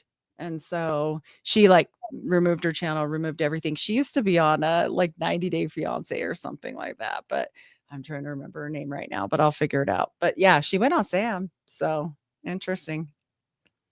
Mm-hmm. So I feel like the next one we should talk about the Sydney guy. I already forgot his name. I'm Sidney horrible. Rigdon. I It's a can't see big, a face. I can't remember the name. It's how it works. that's a big rabbit hole for sure, because there's a lot of, you know, the thing about Mormonism is, and Sidney Rigdon also had a magical seer stone and also had his own revelations, and Joseph said, cut it out. So supposedly these were burned, but maybe not. Right, his revelations. So a lot of people conjecture that he broke off, and he was supposed to be actually probably the carry on of the Mormon church, but Brigham Young and him had sort of like a debate, and he was sick that day, and he's not overly charismatic, and Brigham Young is very charismatic and also was like, we're going to do it this way. This is the way.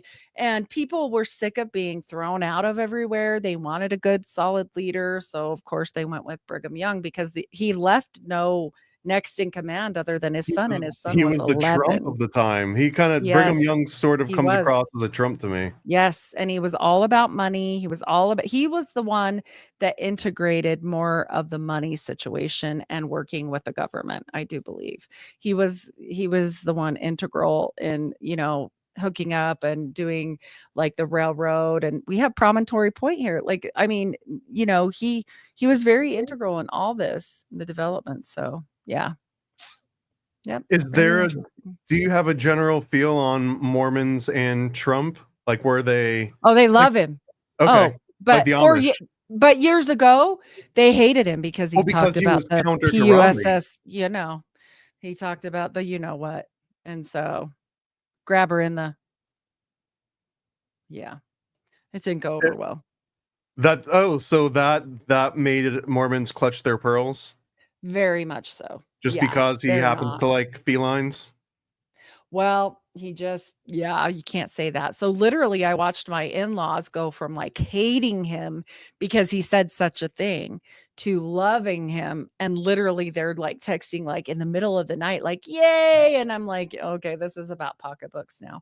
But like, that's fine. I get it. I mean, I get it. Like, I'm apolitical, so I don't really care because I think it's all theater. I mean, are you not entertained? Right.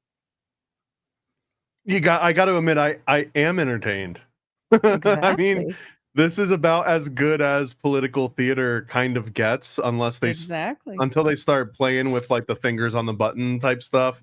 That one's Yeah. not as much my speed, but the one where a wacky president comes out and starts giving everyone nicknames and just making a mockery of everything we hold dear, I'm here for that. Well, like and that's what I like. Elon cackling like a freaking monster about, have you seen that clip? It's fantastic. I wish I had it You know what? That downloaded. really annoys me though, because I know people that do that, and to anyone that does that, no Whoa. shade, but like where you'll like be reading a newspaper. This, I mean, growing up, no no hate to my mom, but I remember my mom would always do this growing up, where like I'm eating cereal, I'm like doing my thing, getting ready for school, and then she's like on the other side of the room with the newspaper, and you would just hear like a, oh, that's interesting, and it's like, oh, I'm not gonna ask you. I don't care. Whatever it is, I've That's a got my own lot thing different. going on. You know what I mean? Like, That's oh a lot different. wow. So then Even the eventually you're guy. like, what? What's the interesting story? That's kind of what Elon, I feel, does. He does that a lot, to where someone will be like, what is it, Elon? What is it that, stemmed you? Did you just get stemmed? Because he's autistic, so everything stems him. Right. And then it's like, look at this funny meme someone sent me, and you have to kind of play along because he literally has his finger on the button somewhere. But Elon's mom, bro. I'm just saying.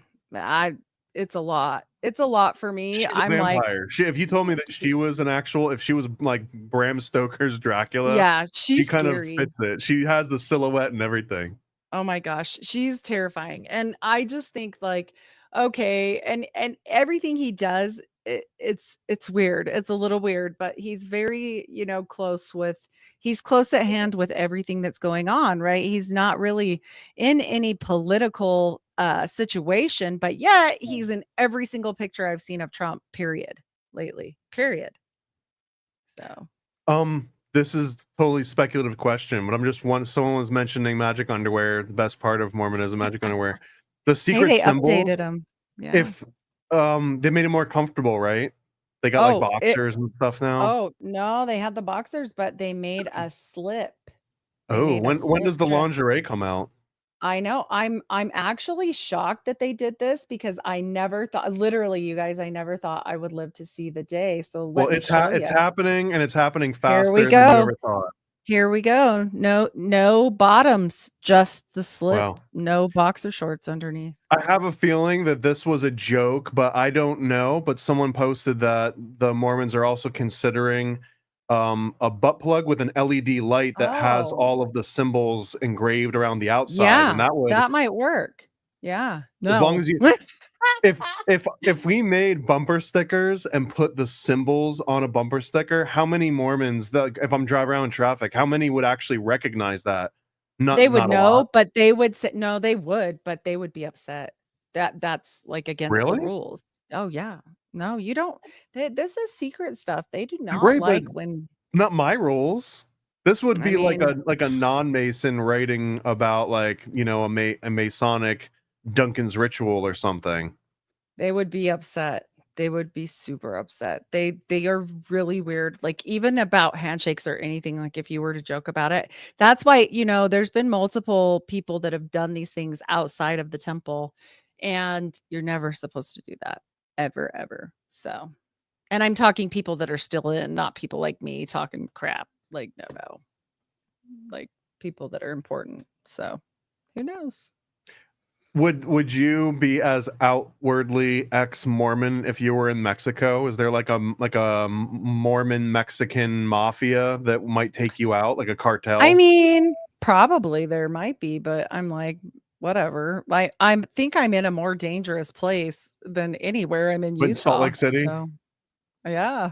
So, I mean, it's a lot, but I mean, it is what it is. They have plenty of people out there, not just me. What's the most dangerous thing that you could do to put yourself at actual like physical harm from the Mormon church? Like if you came out and you were like, here's all the handshakes, here's all the secret words. Like, is there anything you could say? And they're like, someone silence her. They're careful now. And I will tell you something that I just interviewed Warren Jeff's ex-wife, the 65th wife of Warren Jeff's, Brielle Decker. And she said they still continue to use blood atonement where they live. She's out now, but they continued it. And what they would do is just make it look like an accident. So, yeah, they blood atone there still. So it's very interesting. That also seems like something a vampire would do. A vampire that puts all of this focus on the blood of someone having some sort of like extra permanence to it. For sure. And don't forget, Emma Smith wore a lock of Joseph's hair till she died. So all of these things, like at what point, like you mentioned this with the seer stones, at what point is everything a talisman? At what, and you don't just get a magical talisman, by the way, for people that aren't familiar with magic, in the beginning. Like, that's not a thing. So Joseph knew what he was Yeah, doing. you got to get your XP up to like 300. You got to make it to level 7. You got to beat the first 3 or 4 bosses in the castles, and then you get the talisman. Well, you definitely have to do the things. And I'm just saying, like, they try to make it out like he just had it. Like, oh, that was just something he had. Like, okay, but I mean, they don't want him to look like a practitioner. That's the main thing, because it looks bad. But they also try to like make it down like, oh, well, this is just folk magic, instead of calling it what it is. It's so easy to find out what it comes from or where it stems from. Just look at the Jupiter talisman, put it in Google search. It's going to lead you straight to the Keys of Solomon. So it's not that hard of a dig, because I had this guy come at, oh my gosh, I had this idiot come at me and comment on all my shows and say, I'm the only one that figured this out. I'm the only one that's ever known about Solomonic magic. And I'm like, are you ridiculous? Like, I read books, like there are books. And plus you can't claim this knowledge as your own, because it's out there for like, please find it, people. Like, and Dr. Steven Skinner, he's amazing. He has wrote so many books on this, and so has like Method Infinite, that book. Also, they mentioned this in multiple books. Like, I just don't understand how anyone would think that it's not out there for people to, like, you're not smart enough to put together the talisman and where it came from. Like, that's I mean, It's an ego thing. I see that happen constantly, especially in this weird space that weird. the two of us are sort of in, where someone Yeah. will just like outwardly say, like, I'm the first one that ever noticed a triangle in this painting. And you're like, okay, bud, like, have Yeah. at it. Unless you painted it. He came at me. He went and commented on every single show I had on YouTube, not on my page, on other people's It's a compelling argument. I mean, if you can read someone commenting the same thing over and over on YouTube videos, then maybe they did observe it first. Yeah, apparently. But I think it's interesting that you would try and take credit for something that has been around for how long? Well, also, how do you cash that in? It's not like you're like, Ugh. I declare I've got a Bitcoin, and now you can cash. Okay, great. You're the first one that recognized First that one there ever. was a purple triangle in some building somewhere. Like, where do you go to convert that into any other type of capital? It's just bragging rights on the internet. Yeah, it was so funny, and I was just like, this seems, and I even said, like, this is unhinged, first of all. But second of all, like, you're not the only one. You're not. And he definitely thinks he is. And he's like, and I'll die on that hill. And I commented back, but they erased it. It was I just said, well, I think you didn't lose your pompousness when you lost your priesthood, because he's an atheist now. I mean, honestly, becoming an atheist does seem somewhat pompous, a little bit presumptive. No, It's weird. I was just like, why would you waste that much time going on all kinds of shows to be ridiculous? Like, everybody sent me emails and were like, bro, weird, very weird. Ooh, vampires are in the Bible? yeah. Someone mentioned too. I don't know where the comment went, but about right here. Yeah, speaking of vampires, the story of the Holy Grail. Someone held up a chalice and caught some of the blood. Maybe. I mean, that's one of the interpretations of the Holy Blood, Holy Grail series. I think even as interesting as that, because all that was with the Holy Grail had the holy blood in it, and maybe the blood is DNA. There's also the idea that Mary Magdalene, she was the Holy Grail that carried the blood or whatever. Right. But Well, you do know that Joseph Smith said he literally was related to Jesus. I didn't know that. Yeah. Like the same way David Icke is related to Jesus? Dude, I haven't gone down the hole on that one big, but I'll tell you what, I've seen it mentioned multiple times, and I'm sure they've tried to be like, stop it, stop. Don't say because David Icke proclaimed on national TV, this is where he got his big entry into a whole nother realm was that he was a sports announcer, and then he came on TV and declared that he was the son of God. And they Oh, were boy. like, well, they kind of laughed it off at first. Like, what do you mean, David? Ha ha. He's like, no, really, I am the son of God. Like, you mean the son? He's like, yep, the son of God. Yep. So, I mean, technically that would be a brother of Jesus, right? A direct blood relative of Jesus, Hey, and not just God in like said a vague in the way. Mormon theology, he had a whole bunch of kids. So The who other knows? thing too that I want to mention is that the coolest part of the Jesus blood in the whole crucifixion, which might be a weird sentence, but the coolest part of that was the Lance of Longinus. I think that was his name.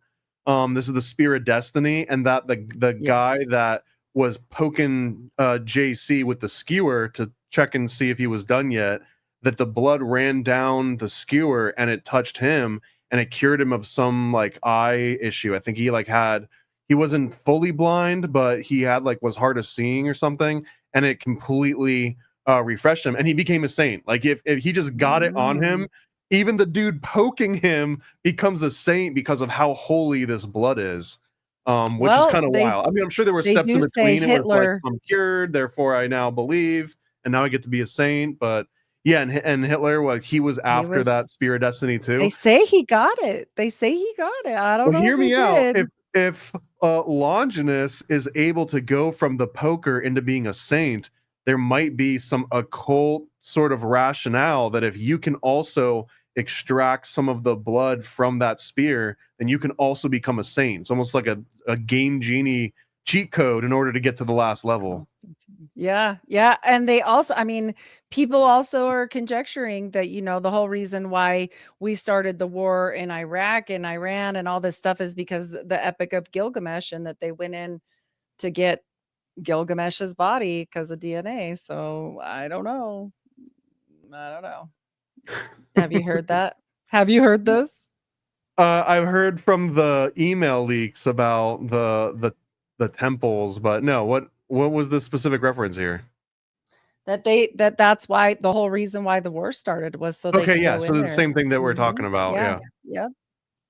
And so who knows what they really have and where it is, and maybe the Mormons have it in their Batman cave. I don't know. Between the Mormons and the Vatican now, I do believe that they've got a bunch of the puzzle pieces that nobody else has. Like they at least got, they probably have the corner pieces, and like none of us have the corner or the side pieces. Agree 100%. Yep. And that they just sent that Trump had a replica of what is it? They just sent it over, and it was in Mar-a-Lago forever. Ark of the Covenant. Yes. And I brought this up like months and months and months ago, but I guess apparently they put like some special Torah in there and sent it over. And I was like, Brandon Kroll's the one that brought that up. And I was like, yeah, look at this picture, because I thought it was funny. And it wasn't apparently funny. Apparently it's important. There you go. Wait, what wasn't funny? Oh, my picture, because it's real. I thought it was a joke. I thought this was like, we did a show together and he thinks Trump's the Antichrist. So I was like, oh, look at this crazy picture of the Ark of the Covenant with Trump. And apparently it was real. So I just thought it was a joke. So apparently not so much. Yeah. Brandon Kroll can be wild. What's up, Grim? That sounds a little far-fetched for me. That it's the actual Ark of the Covenant as described in the Bible. It. Yeah, of course they rebuilt it. Yeah, I mean, exact. I guess it's apparently like perfectly. Maybe. Yeah. I would see Trump saying that, like, it's exact, it's the best. No one's seen another replica better. But he's also the guy that was giving out fake cufflinks to his best friends on their deathbed. True. So yeah, that did happen. It's like a cubic zirconia Ark of the Covenant with gold plating, but it's actually pewter.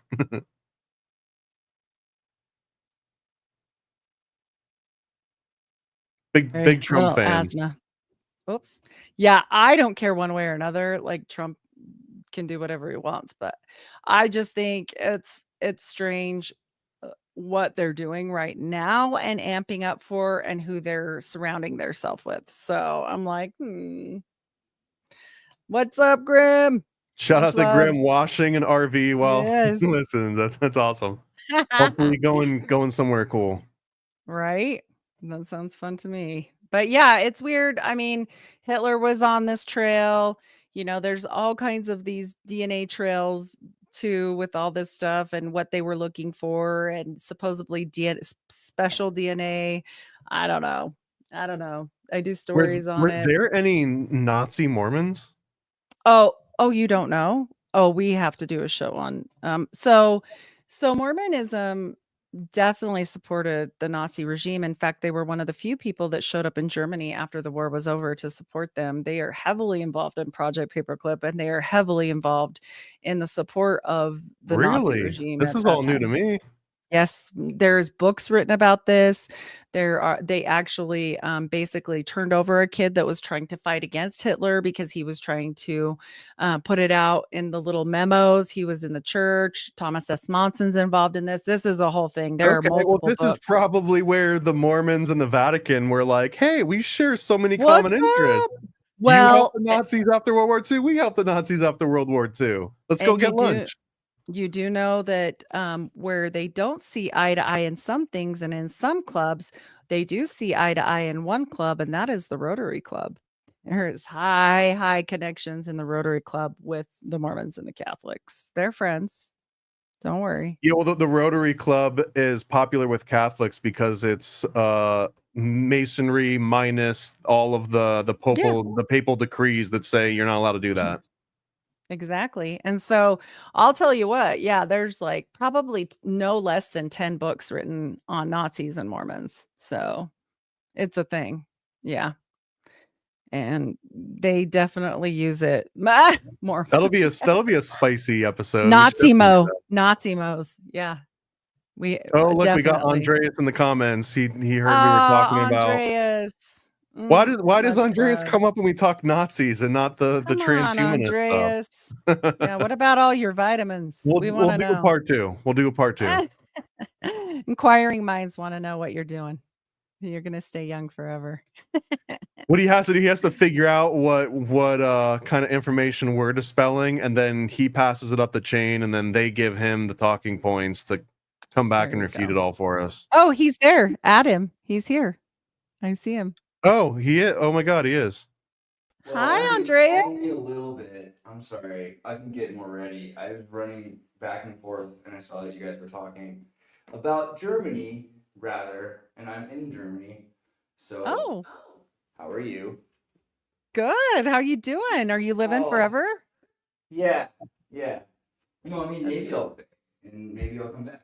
If if things continue, like the morale continues to improve, and you guys keep talking about making your McDonald's great again, but we already have that here. Like, it's already green McDonald's in Europe. So if you guys catch up, I feel like. But today I just got to see the Dresden Codex. So I learned a lot about the Mayan scrolls, which were, I thought, completely destroyed, but apparently they're only half destroyed, and they were stuck behind glass, and someone saved it. But it's crazy because, like, August wanted to make Dresden cooler by having the history of the lost civilization of the Mayans, and then Dresden gets bombed.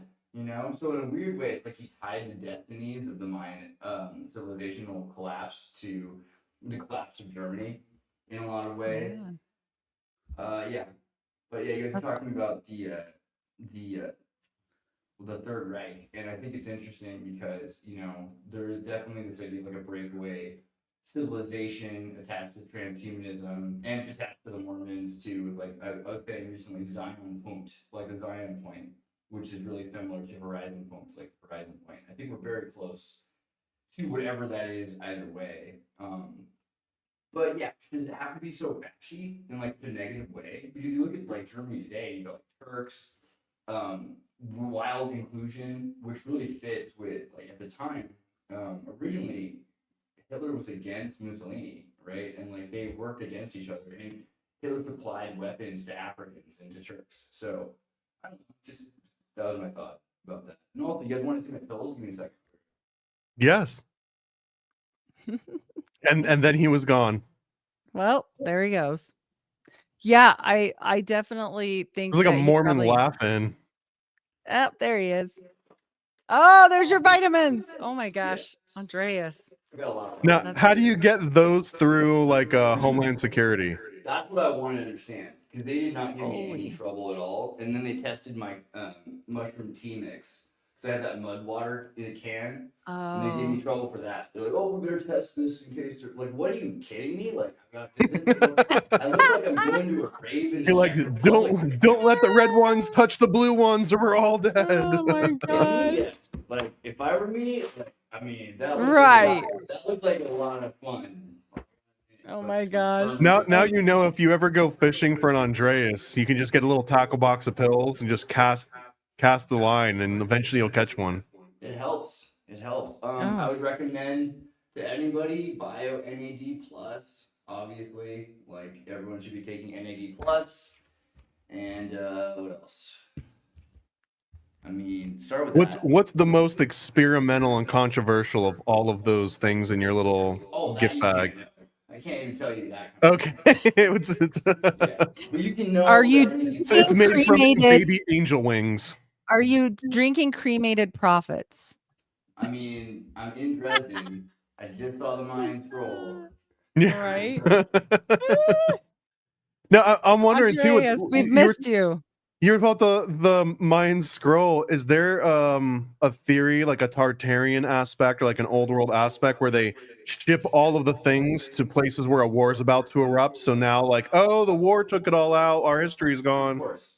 Yeah, that's like the biggest one. Although I think it's even weirder than that now. Like the more I get into this whole like the crazier I'm getting, like the more like insane I get, the more it's about like time travel, you know, and so tying moments to other moments and like the nuclear aspect of causality that ties destruction of one place to a destruction of another place.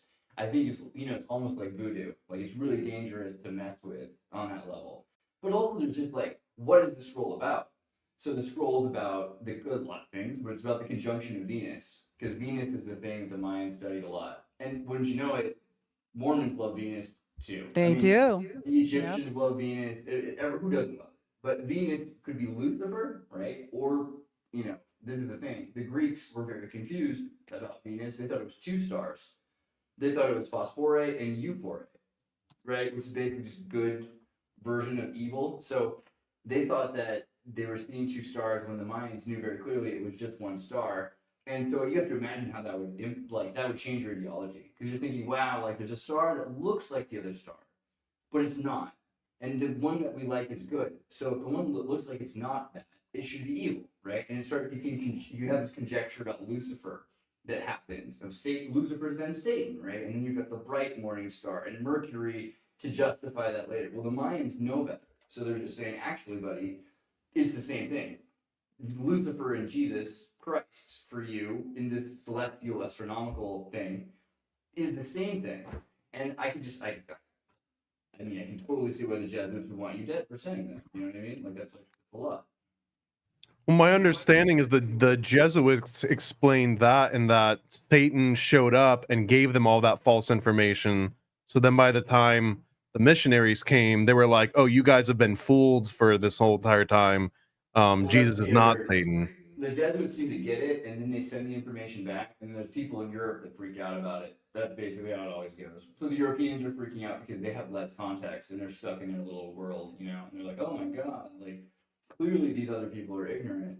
But the Mayan civilization, the other thing is like, this scroll is the oldest scroll that we have, which isn't saying much. There's only 4 in the world, but it's the only one you can actually see that's like on it that can be, you know, accessed. I can't touch it, but no one could. Like I can touch the glass, but no one can get beyond that because the war effort, like the war destroyed everything. Luckily, this was in August Castle, so it didn't quite get bombed. But it was wet, so they put it behind glass in 1945, and it got stuck because of it being wet. You know what I mean? So they can't ever take it out of the glass again. But you can, you know, it was amazing the amount of like they let me like beyond that I could like check it out in every respect. It's incredible. They have a special room that keeps the perfect dark lighting all the time, so it's like perfectly taken care of. Oh, I loved it. It was pretty great. But yeah, so like the scroll, I think that most of the time Europeans were afraid of, you know, what this kind of idea would do to the European, to say, hey, like Lucifer and Jesus are, you know, this is on the Trinitarian level, like you're saying, like Lucifer and Jesus are part of the Godhead, that they're the seraph, right? Then like you're removing a major aspect of the control mechanism of the church, and that's, I mean, it's interesting though, because then what you're saying is, I find interesting the Mayan thing. I don't really connect Mormonism as directly to the Mayan things as some Mormons do. A lot of BYU professors are like, oh, it was the Machu Picchu. Like, I'm not.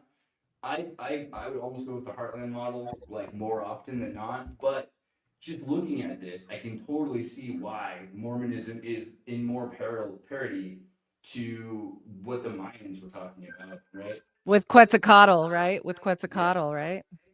Yeah. 1 second. I got to answer that phone. But yeah, I'm supposed to leave now. So I love you both, particularly Heidi, because she's great. But Thomas, you're a beautiful man. So we should definitely talk soon.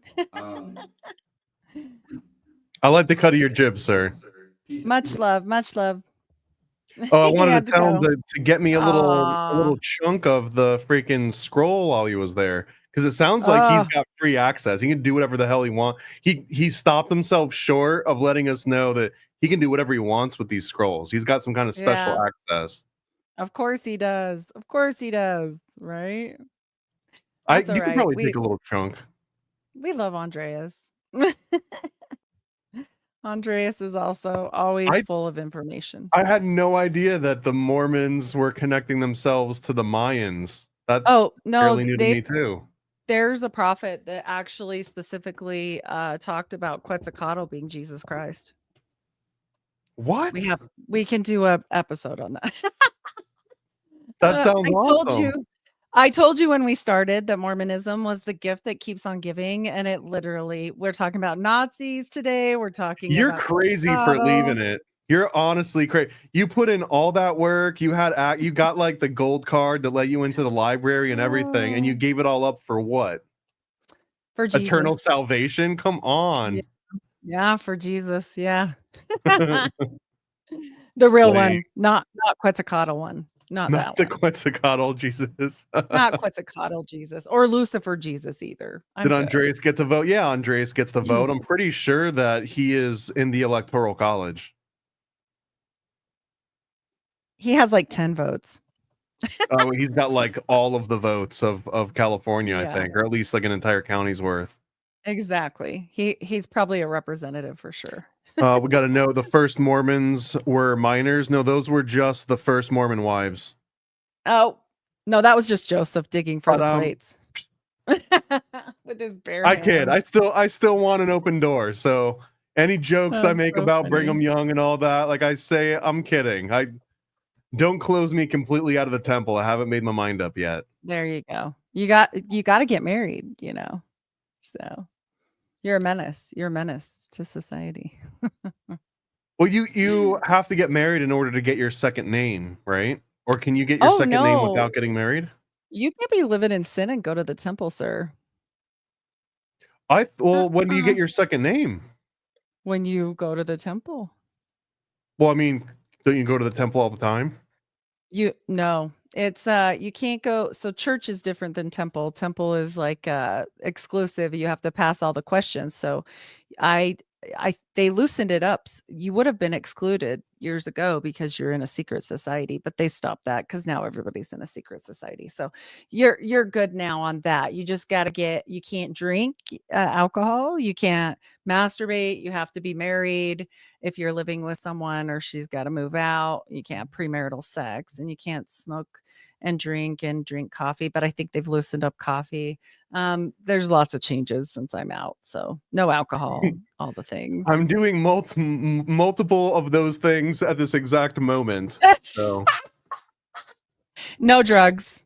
Let's see. What else? I don't know. See, I don't believe that. I think Joseph Smith would have been okay with people smoking. But Joseph was different. And he was, remember, we talked about this between Brigham Young and Joseph Smith. And I think Brigham was the one that really tightened up the reins, because he was like, listen, you drunk idiots. Because Joseph Smith owned a bar. Did you know that? I didn't know that he owned it. I'm sure you mentioned it before, but I forgot. No, I don't know that I have, but his rule was you can't drink that of other people.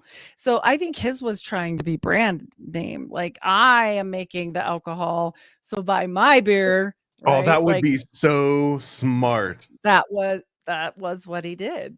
And so he also Moroni said you could Malt. make it yourself. Yeah, there, there's some really funny bears here in Utah, and one of them is there's like a polygamy one. Oh my gosh, Casey, if you're listening to me, put it in the notes. The funny bears. He knows because I don't drink beer. So um go for something harder. I don't even Porter, know what this means. He something drank beer at polygamy porter Moosers for his journal. per his journals. Is this a Yeah, joke or is this a real? Is this like a no, tidbit? no, his journals. Yeah, no, his journals. He talks about drinking, and he What's just doesn't. Moosers? Is that the name of a bar? Is it Polygamy a city? porter. Yes, polygamy porter. Like Porter, Rockwell. It's there's a bunch of them. There's a whole bunch of funny plays on it. So yeah.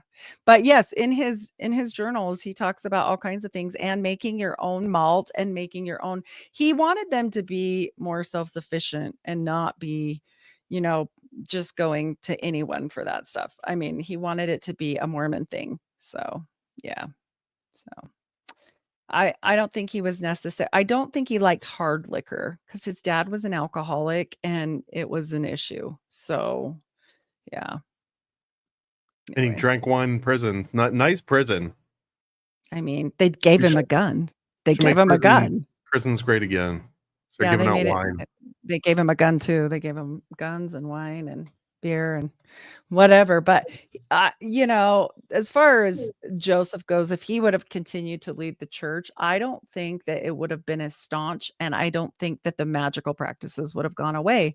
He was very into them, and that's the whole thing. Is everything changed when Brigham Young came in, and he made actually LDS Abuse does a great thing on the Rotary Club.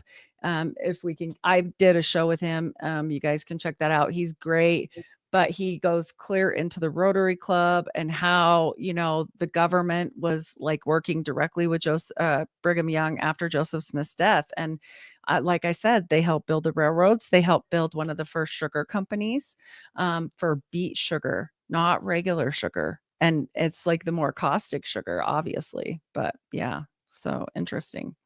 Yeah. It's a very interesting. There's a good question here. Did the Rotary Club invent rotary phones? I don't think I so. don't I'm know pretty about sure they that. didn't.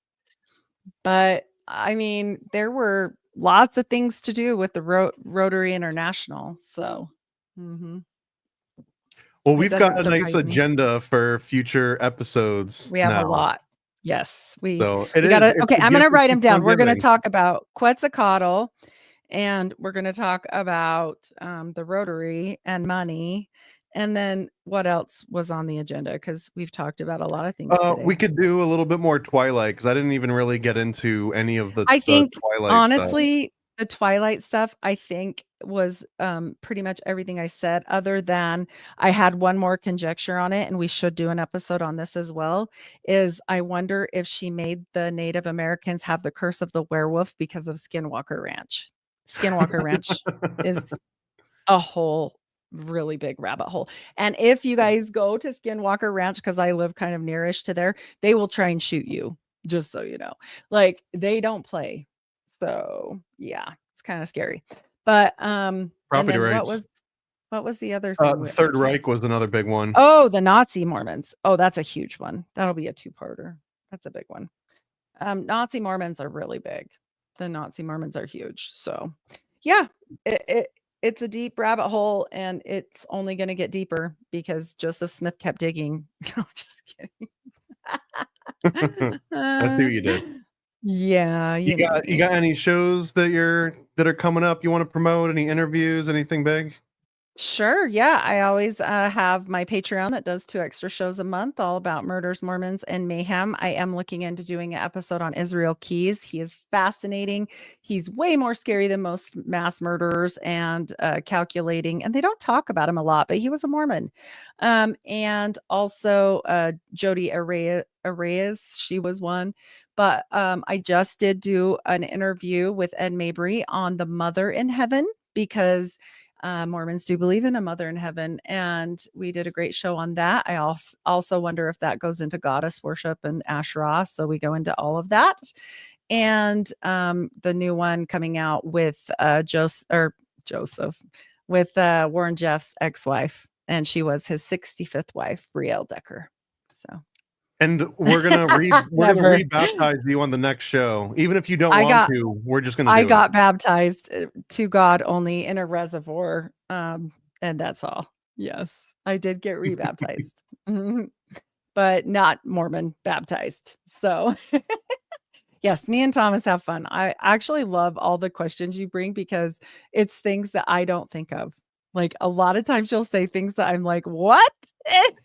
They're all questions that I know would get me kicked out because my parents were asked to not bring me back to Sunday school because of the questions that I was because I'm always thinking of the loopholes just for, I don't know, because that's where my mind usually goes. And that was the question that got me kicked out of Sunday school was, Oh my gosh, that's it hysterical. wasn't even bad. It wasn't offensive or anything, but it was like, if you burn forever, wouldn't you get used to it after like a week? Like, wouldn't you just be like, okay, I guess boy. this is like a constant level of pain, and you would just adapt to it? You're And minimizing the punishment, so they're like, right, yeah, I was kind of go. undermining, like rationalizing, like, it'd be bad for a month or two, but I mean, if we're talking I eternity, mean, you acclimate yeah. to anything. Oh my gosh, that's hysterical. You I boys getting kicked probably had out. worse questions than that, but that was the one that was like, because Oh man. and it wasn't just me, but it was disruptive because I remember asking that. I was probably like 7 or something. I Oh remember wow. asking that, and there was a group of kids that were just whatever doing macaroni art, making little macaroni crosses or something, and I remember seeing them all like sit up and like, wait, that makes sense. And then the teacher's like, Oh we my gotta gosh. squash this right now. My husband got kicked out of high school for asking the teacher if she went fishing in the dark because they were asking about favorite songs. And that kind of reminds me, like the innocence of Is it. that a euphemism for something that I don't So know? it's just a song, but actually it is a naughty. Actually, he didn't know anything about what it really means because it's just a country song. But it actually means some things. You guys can go look up "Fishing in the Dark" on Google because it's Okay, well, inappropriate. thank you. Now we've got like a dirty joke that we're gonna end Dirty joke. the stream on, Yeah. and I'll end it too on me and Donut have been working on this Illuminati comic book. We launched it 1 week ago. Within 3 minutes, it got fully funded, and as Oh, of wow. right now, we Awesome. passed just over 25 grand. There's 382 people that have backed it. This is the biggest and I guess most highly anticipated Paranoid American comic release in history. And That's it's got amazing. some of the coolest sort of little exclusive packs in it. It's full color. It's got 50 pages, over 100 color panels that break down the history of the Bavarian Illuminati. It's shaped like a little Jack Chick track, which were like some of the OG like religious paraphernalia propaganda, but we're using that same format to teach people about the Bavarian Illuminati. And I guess the highlight is there's this VHS box and there's also a VIP VHS box. And if you get either one of these, every time we hit one of these big stretch goals, we're stuffing these things with more and more things. So like, for example, this VIP VHS box, we just passed 25 grand. So now anyone that gets any of the printed comics is going to get a sticker, a trading card, an art print, a second sticker, a second trading card. But if you got the VIP one, you're getting 3 stickers, 2 cards, a sticker sheet, and an embroidered patch. And this is going to be like an Illuminati, maybe Illuminati Yacht Club embroidered patch, something. So, anyways, You should have made your like 3 top weeks tier. left. You should have made your top tier a Mason hat, a similar one. We were Not a real one. actually looking into not Mason hat, but a captain's hat, which would have been kind of cool. But after like me and Donut spent like a month figuring out the perfect little like rewards and stuff for this, we Awesome. actually settled instead of the captain's hat, which would have had limited use. We're gonna do a big ass 30 by 60-inch beach towel. That's got that's a a huge good idea. Illuminati Where's Waldo. This isn't the final design. It's a huge Illuminati Yacht Club Where's Waldo scene with like hundreds of different little characters that you can point out and find and stuff. So that ended That's up taking the cool. place of a captain's hat. We got like a little tumbler. We got a little challenge coins. It's cool. This is honestly the coolest most ambitious, but also thankfully I'm doing this after I've been around the block a few times on releasing these, so I kind of know what's unreasonable and what's reasonable. This is totally Right. unreasonable, like the amount of stuff we're going to be packing in these, but I'm super excited about it. So yeah, if That's anyone awesome. wants I'm to glad back it got funded. go Awesome. to illuminaticomic.com and you can get a copy. That's great. That's cool. All right, are we out of here? Are we gonna? Yeah, I think right, so. I well- think we covered it. Well, we'll meet everyone here back in 2 weeks. We're gonna try and do this bi-weekly, I guess. We'll see how we can do it. All right, everyone. Thank you so much for watching. See you guys. Bye. Illuminati comic. Yeah, Illuminati comic. You know you want it. This Illuminati comic. Learn about the full history of the Bavarian Illuminati. Adam Weishaupt, Alumbrados, Jesuits, Rosicrucians, Freemasons, and more. From the 18th century to modern day, we expose it all. Yeah, Illuminati comic. You know you want it. This Illuminati comic. That's right, it's the Illuminati comic from Donut and Paranoid American. Get yours now at IlluminatiComic.com.